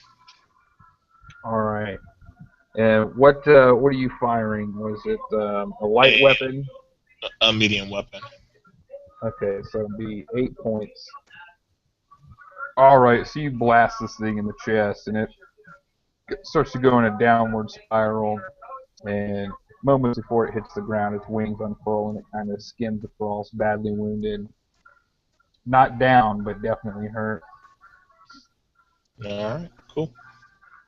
Alright, Balthazar. So I'm going to run past Uxio. And I'm going to say, "Protect me!" And jump forward and hold out my hand. The ring I just put on glows this magnificent neon green, and I'm going to use one of my ciphers. Okay. Now, the cipher is let me tell you the name of it here, the Mind Restricting Wall, which creates a 20 by 20 feet area of effect that knocks everything with it unconscious. So the level of that, let me roll to see what the cipher's level is. It's a d6 plus 2. It's going to be a level 3. So everything level 3 or lower is knocked out. Let me see. I don't know if it says specifically if they have to beat like a level 3, like the effect of it's a level 3, or if it just knocks everything out that's level 3. That I'm not sure. Well, I think the player always rolls. Yeah, the player always rolls, so I'm thinking it'll be everything level 3 or lower would fall unconscious. There's times though when the player doesn't roll. Okay, yeah, but if you would like to double check, you can. I mean, as of right now, that's how I'm thinking that's going to work. Yeah, I mean that's fine if you're cool with it. We can just check it after game or whatever. Sure. So you Alright, see so the as you enact the wall. If you'd like to describe how you do it, by all means. yeah, so I'm guessing the way that it works, I'm just snowballing here, is that it radiates off of me. So I get hit by it. It gets hit by it. Anything within this 20 by 20 square, basically. And you see this large green fume just start to radiate off of me, and stuff starts coughing like they're caught in my asthma. And everything collapses, including me. So you'll see some of the lower flying apes kind of fall and plummet to the ground unconscious. A few don't quite hit the ledge and plummet to their death, splattering on the rocks below. The smaller of the two, with the spear who was flitting around, falls over unconscious, but the large silverback and the tall baboon kind of shake their heads and their eyes narrow, looking down at the now unconscious Balthazar. I think you would get a roll, though, perhaps, like a might defense against it, according to the cipher level, as a task. I'd allow that. So I have to beat a 9. Yes. Alright, I'll spend 3 might as effort to reduce it to a 6. Sure. Big money. 7! Yes, that's might well spent. All right, you stave off the effects. So I start coughing. You see like some bloodish ichor come out of my mouth, but I hit my chest hard with my fist. And turn around, look at Uxio, and say, "I think we're gonna be all right." As I stumble out of it. All right, then it will go to Uxio's turn. So, the camera comes into Uxio's face. His jaw hardens. His eyes are just sullen. He walks over in front of Balthazar like a fucking meat shield, levels up his sword, and goes to swing it at this giant silverback ape. All right. It's a level 4 task. All right. So this fucking arc looks like a comet coming down from the sky. And I'm going to spend a level of effort to collide this thing with this fucking meteorite of a hit. You upping the damage? Is that what we're doing? Yes. Okay. 18. Damn. All right, so you can. Well, seriously, I don't want you guys to think I'm fucking around, but. So yeah, I trust you. So yeah, you can either apply 2 additional points, or no, you just get 2 extra points of damage. So that's Gotcha. 5. So that's going to be 9, 10, 11. All right, so yeah, you come in with this monstrous blow. It doesn't kill him, but you cut a rather deep fucking gash into his thick leather and So muscle as it fucking- tears through, like peeling a banana, I cut off the front of its fur. Yeah, he bellows in anger. Just,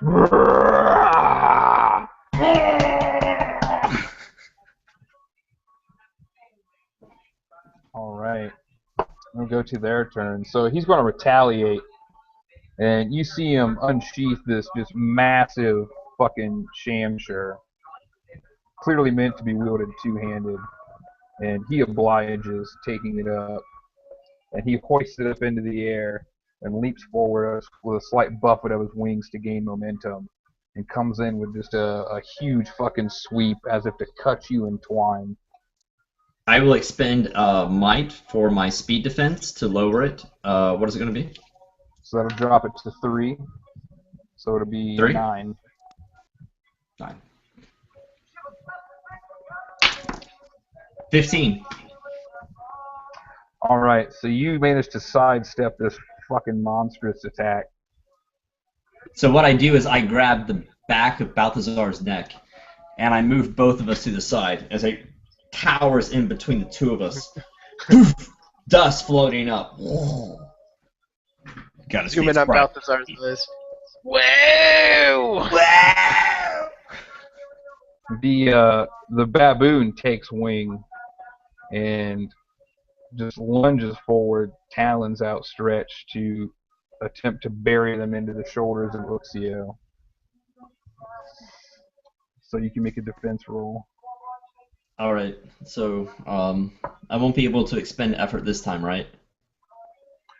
I don't believe so. Alright, so this is going to be a 15 or so, or higher? No, he's also a 4, so it's 12. Oh, okay. I got a 3. So yeah, it just lashes into me. You see my back start to fill up. When he does that, he buries these fucking just big, nasty hag nails deep and begins to flap his wings furiously and ascend up into the air with you, and he ends up dragging you 50 feet up. Some of the smaller apes are going to attack. They're going to swoop down at Lucian, and they are going to be level 3. All right.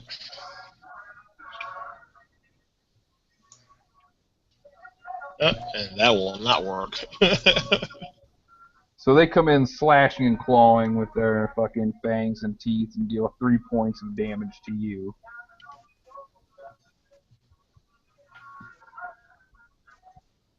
And then we'll go back to the top. So that should be Lucian, I believe. You're up. All right.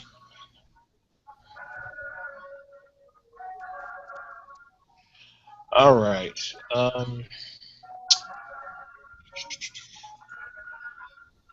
I'll just fire. Now, the one that I hit earlier, is it still on the ground, or did it get back up and take flight again? You can kind of pick that one out. Fucking unsteady flight through the air. There's a bolt hanging out of his chest. Blood dripping on the ground below. Okay. I will use a level of effort, and I'm going to fire at that one. All right.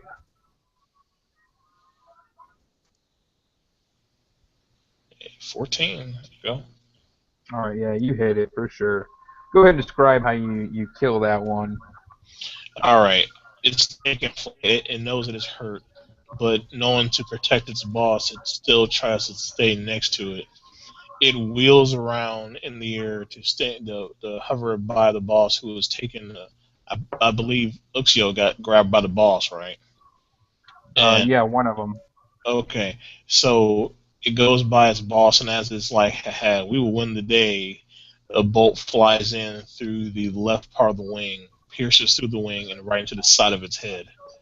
And its eyes are still open as if it's still alive, but you know as it starts to fall and spin around, and as it hits the ground, the legs first, the legs fold up around its head, and it lays motionless on the ground. All right, yeah, it just splatters all over the fucking place. All right, then it'll be Balthazar. I see my good friends here that have just made Uxio get taken in the sky. So I pull out of my pocket this thing that looks like a handkerchief.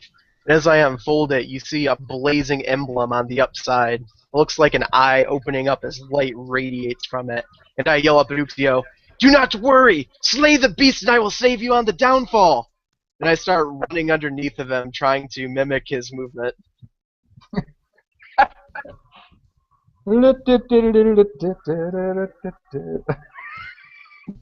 All right, so then it'll go to Uxio.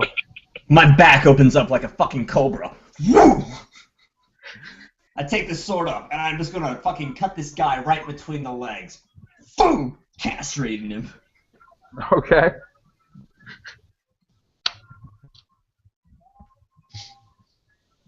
Like fucking testicles just fall in my face. Okay. Alright. That is a 12 to hit. That is just enough. You were hit. Awesome. That'll be 9 points of damage. No, All right. no, I'm sorry. It'll be 6 points. I didn't expend that for it. All right, so yeah, you cut deep into this thing, nicking its loins in the process. Does he drop me? He does not drop you. He screeches out in pain, just a horrendous, piercing baboon shriek, and fire blazes in his eyes. He's pissed. So on their turn, he's going to expend his movement, and he will ascend another 50 feet. Oh my god. Oh shit! I look up there. I still got you, I think. Then the silverback, the other king of the mountain, enraged at what you have done, takes to the air, pursuing you. So you can move. I don't think he can fly 100 feet, can he? In one Yeah, turn? they got a long movement while flying. Yeah, he could reach you. So yeah, he'll fly up and ready his sword. And in his turn there, some more winged apes, smaller ones, fly down and begin to attack Balthazar. They are level 3. Okay. The I dive will. bomb in. They're like coming down on top of me while I'm trying Yeah. to mimic his movement running underneath. I'm going to expend my effort to reduce it by 1 for my speed defense. All right. And come on. 15. Nice. All right. So yeah, you go ahead and duck and weave or however you want, just evading these fucking diving, swooping attacks. It looks like I'm a bullfighter, right? They come You're a swooping down. I'm like, matador. Okay. fucking still trying to like run around, follow him with it underneath of him. But at this point, he's getting kind of high up there, and I'm getting worried. All right. So then it will go back to the top of the order with Lucian. And you're seeing this baboon just ascend higher and higher with fucking Uxio. You can kind of assume what he's attempting to do at this point. Yeah, he's probably gonna try to drop him. Shit.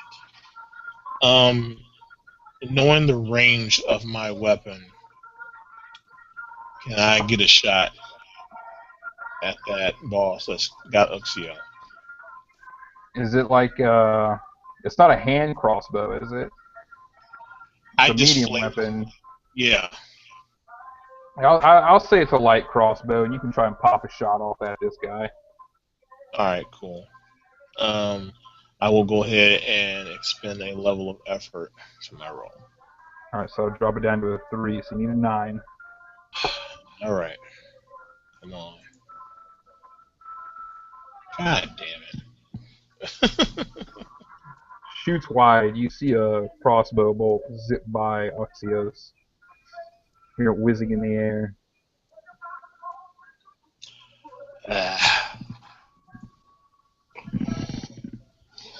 That's it. It'll go to Balthazar, I believe.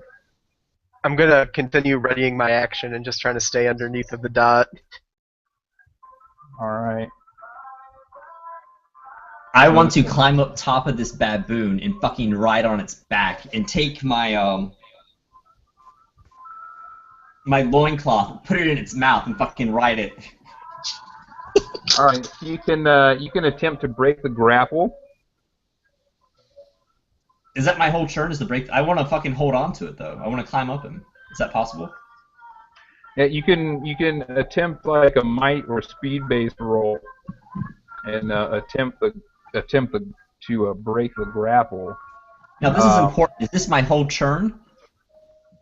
That's going to be like the equivalent of your attack action. Am I going to be So able to climb him? Yes or no? I'll allow you to try to reverse it this time. So yes, you can have a shot. Typically, you would just plummet to the ground. I mean, because. All right, let's see what happens.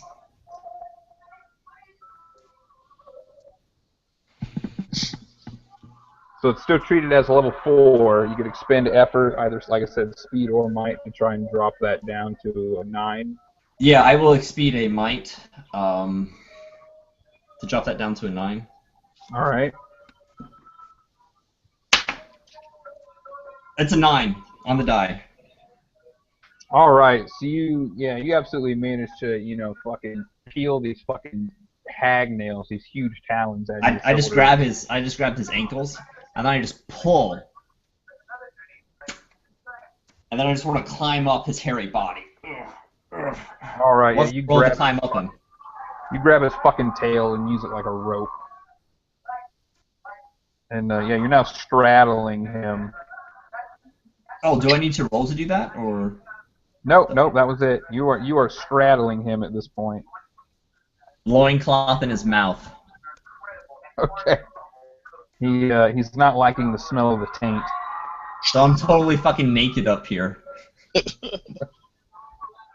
Oh my god, glistening in the setting sun.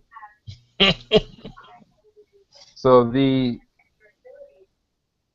baboon is going to attempt to dislodge you and do like a barrel roll and spiral down towards the ground.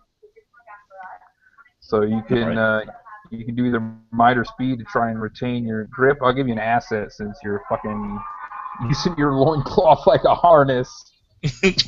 All right. So that'll drop it to a level 3. Dual barrel. A little. Since I have balance, can I lower another level? Sure. Awesome. Down to level 2. 16. Alright, so try as he might, gonna shake you from his back. You're stuck on him like a bad fucking tick. However, the silverback is not worried about such things, and he's gonna swoop in and take a swing at you. All right. So again, you can defense roll if you would like. Sure. Am I able to use my unarmored defense? You're fucking buck ass naked, so yes. All right. Cool. So that'll drop it to a 3. It's an 18 on the die. Really good rolls. I don't fucking know what to say. Like. So he swoops in and fucking he swings with reckless abandon, like fucking Mark McGuire. And as he comes around, you feel this intense heat just wave by you as the blade bursts into flames. And he roars in anger. Hold still, little man. Can I, as my minor effect, can I have him hit the baboon? 19 is a minor effect. Oh, not 18? I thought 17, 18, 19, and 20 were all minors. No, 17 and 18 give additional damage. 19 and 20 is minor in nature. Are these natural creatures? Yes. Oh, wow. I think for minor effects, with them dealing with me, if they become intimidated, that's cool. Okay. Like, they would flee before me. That's cool. So you guys are down there, and you've been fucking waylaying into these apes. You're cutting them down. You're cutting a swath through them, and they're just raining down around you at this point. And there's just a handful left at best, in the two leaders up top. The others have begun to disperse and fly back and cower in the cave. So what does Balthazar do? I think Daryl, would it be Lucian first? Oh, you're right. I'm sorry. All right. Another one of these things are in my sights. I take aim with the crossbow and I let one fly. Now, I'm going to remind you that your cloak of flying is still functioning, by the way, Lucian. It works for an hour, just in case you forgot that you could. Oh no, I didn't forget. I didn't forget. Okay. Taking a shot. All right. 16.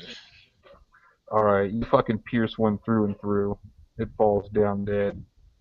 There's virtually none left at this point. They've all ran to the caves. All right. So if that's it, what does Balthazar do? I'm continuing the show with my handkerchief, waiting, because I know what's going to happen. Oh my god. Alright. Okay, so he's still down there just fucking, like a fireman with his trapeze.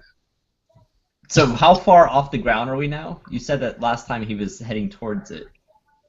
Yeah, he plummeted about 50 feet, so you're still 50 feet off the ground.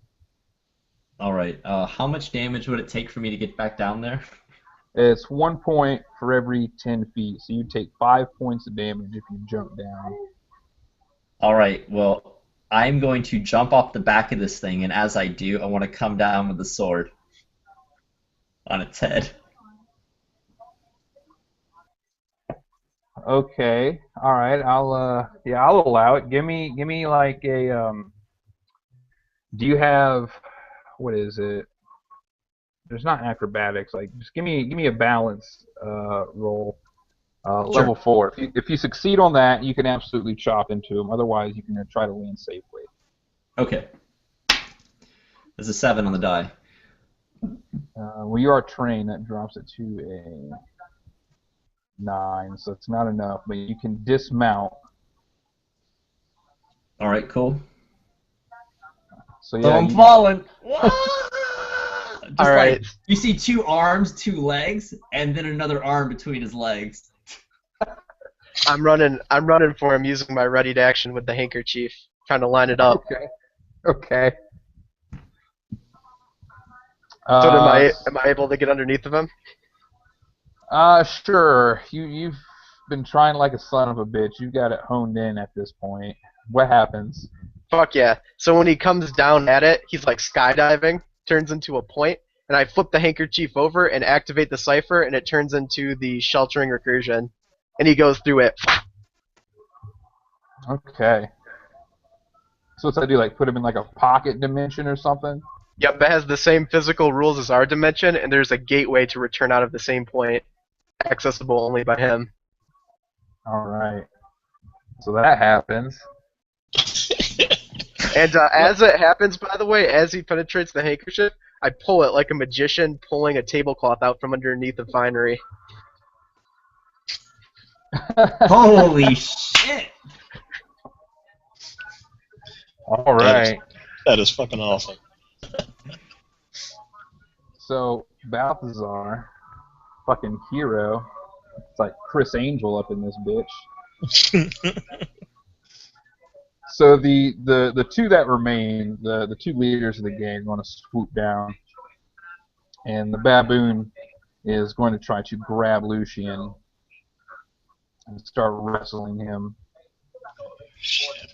And he's trailing blood. You can see it flying through the air from the gash inflicted on him.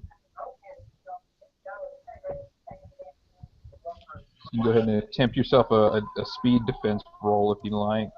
Alright. Man, my speed is fucking low. Okay, here we go. 17. Alright, yeah, you nail it. Wow. You manage to buff it and bat him away. He can't get a hold with his fucking hag nails. The silverback is going to swoop down, pissed that Balthazar let Uxio get away, and just plummet like a meteor, trailing smoke from his fiery, blazing sword, and just come in with a monumental swing, back arched, trying to cleave him in twine. Alright, I will use my effort again on speed. Okay, so I'll drop it down to 3. Yeah, man. 15. Alright, so yeah, you nail it. He comes in and swings, trailing thick black ash and smoke. But you manage to nimbly duck out of the way. I come raging out of this handkerchief with all the same speed that I came exiting out, and I come to cleave into this fucking silverback. Wah! Yeah, All you know right. what? I fucking like I did the pole move. I dodge his attack and fucking hold the eyeball up, facing right at him. Okay. I come right the fuck out of it, swinging. Oxios comes hurling out of this fucking thing. And I'm going to expend might to increase damage. Alright. Looking for a 12. 12 on the dot. Alright, so yeah, you come out and just blindside him. He doesn't see this shit coming. And go ahead and describe how you kill him. So I cut him, like, the sword enters in right by the hilt, and part of my hand grabs the front open part of his chest, and I just peel open his ribs, exposing his organs as they all splatter out like a platter before us, and I take a step on his fucking heart, grab him by the face, and just fucking headbutt him and throw him down on the ground. Alright, so yeah, he just entrails and ichor spilled everywhere, and with a resounding thud, bone on bone, it echoes throughout the mountains. So I turn to Balthazar and I say, necromancy. I And drop knock the your head. I drop the handkerchief and say, "Ta-da!" So, we go back to the top of the order then. Daryl, you're up. The baboon is still wheeling about, screeching in the air. All right. I take a shot. Go for it. 18. Alright, so you can either apply, yeah, you can do 2 extra points of damage, so that'll be 6 total, I believe. Yeah, I'll just go for the damage. That's fine. Alright, go ahead and describe how you lay him low. You just killed Okay. a baboon? The baboon swings around, angered more than ever, and he's coming down with his sword raised on high, and he takes the swing, and as he starts to bring down his blade, he catches the bolt right between the eyes. And I sidestep as he plummets face first into the dirt and slides about 8 to 10 feet on his face before him coming to rest on his face, dead. Alright, so you guys you're no longer in combat. You've killed the kings of the mountain. And what's left I of them sever off their heads. I put them on fucking spikes. I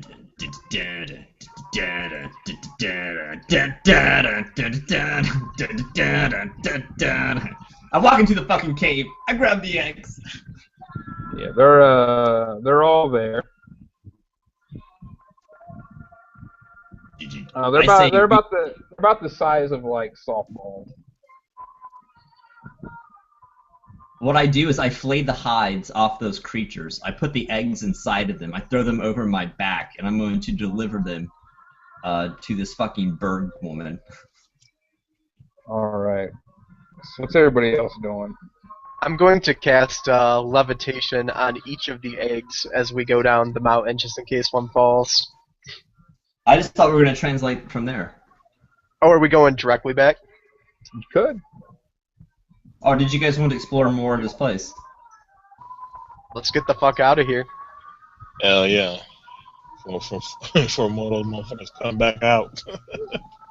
Alright, so yeah, I will, as you say, pull out my amulet and fucking say something to it in a hissing language and initiate our travel back. I start saying, Novus et novus cavasum, natus quotidianum excommunicanus excorium et nadadelum. 2E is the translation. I just Alright. say, shit! Yeah, everything goes off without a hitch, and a few moments later, you guys just kind of snap back into the Crow Hollow, right where you left, back in your avian bodies. I open up the gorilla's body. It's hairy entrails and everything inside. And then there are the eggs. Tell us, who is your supplier? She gives a hearty laugh. Sounds like squawking. Excellent. I assume you had no trouble taking care of the alleged kings of the mountain. Blood just pouring down my shoulders from where the talons entered in. Not at all. Excellent. I'm going to toss Uxio my remaining cipher that is a pill, and say, take that, Uxio. It'll help. Is this a recover pill? Yeah, it is. I look down at it skeptically. Some of these mutate you. So Don't worry about it. She comes over and gingerly removes all her eggs, and some of the guards flanking her come up, and she delicately hands them off, and they hurry them away into some back room. And she looks at you with what you assume could possibly be a smile, hard to tell with a beak. So, Excellent, excellent, excellent. Well done. unless Like I this thing said, mutates me, I get back my points.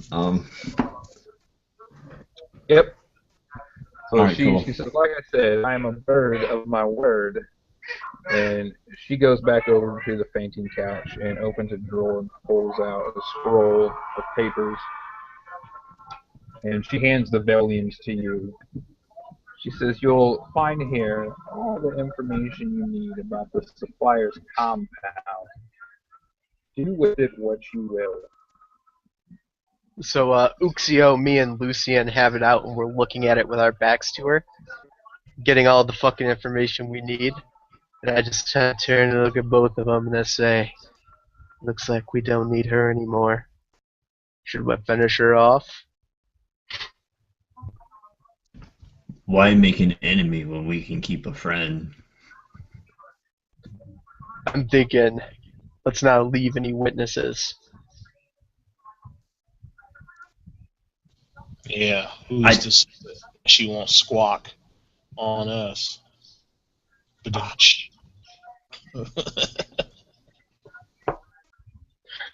As I live and breathe, Uxio wants to save her, and we want to kill her.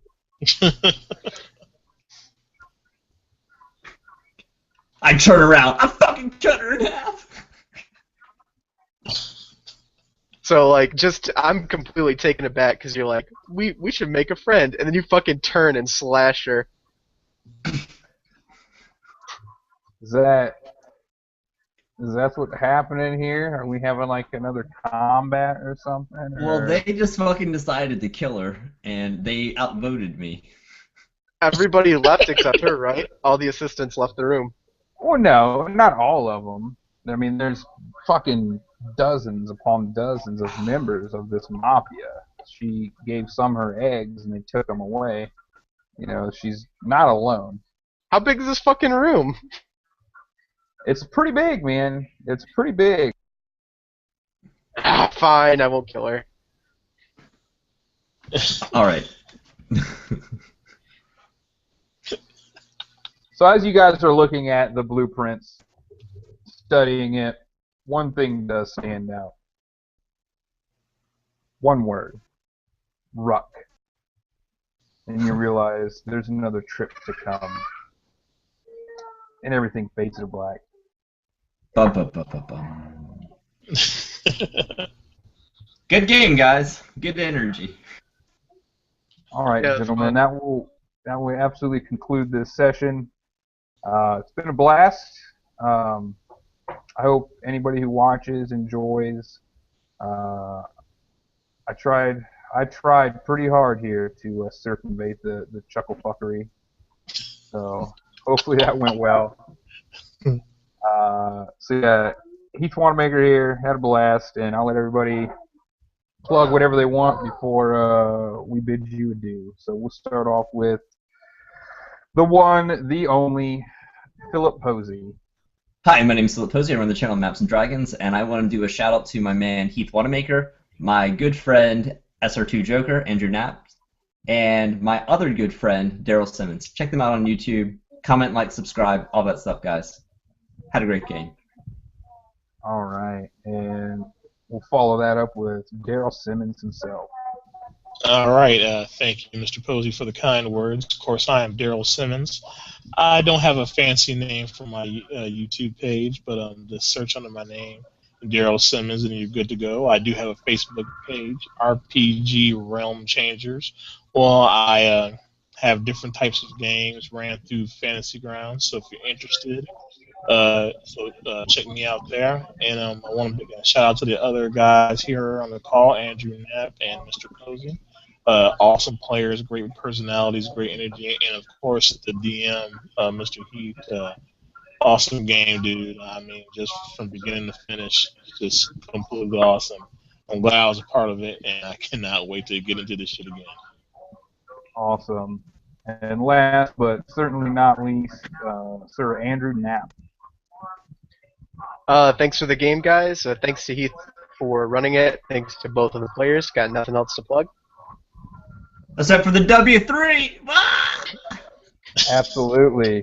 Absolutely. If you guys want to get in on some games, check out the RPGW3 where we shoot from the hip. And everybody have a good night.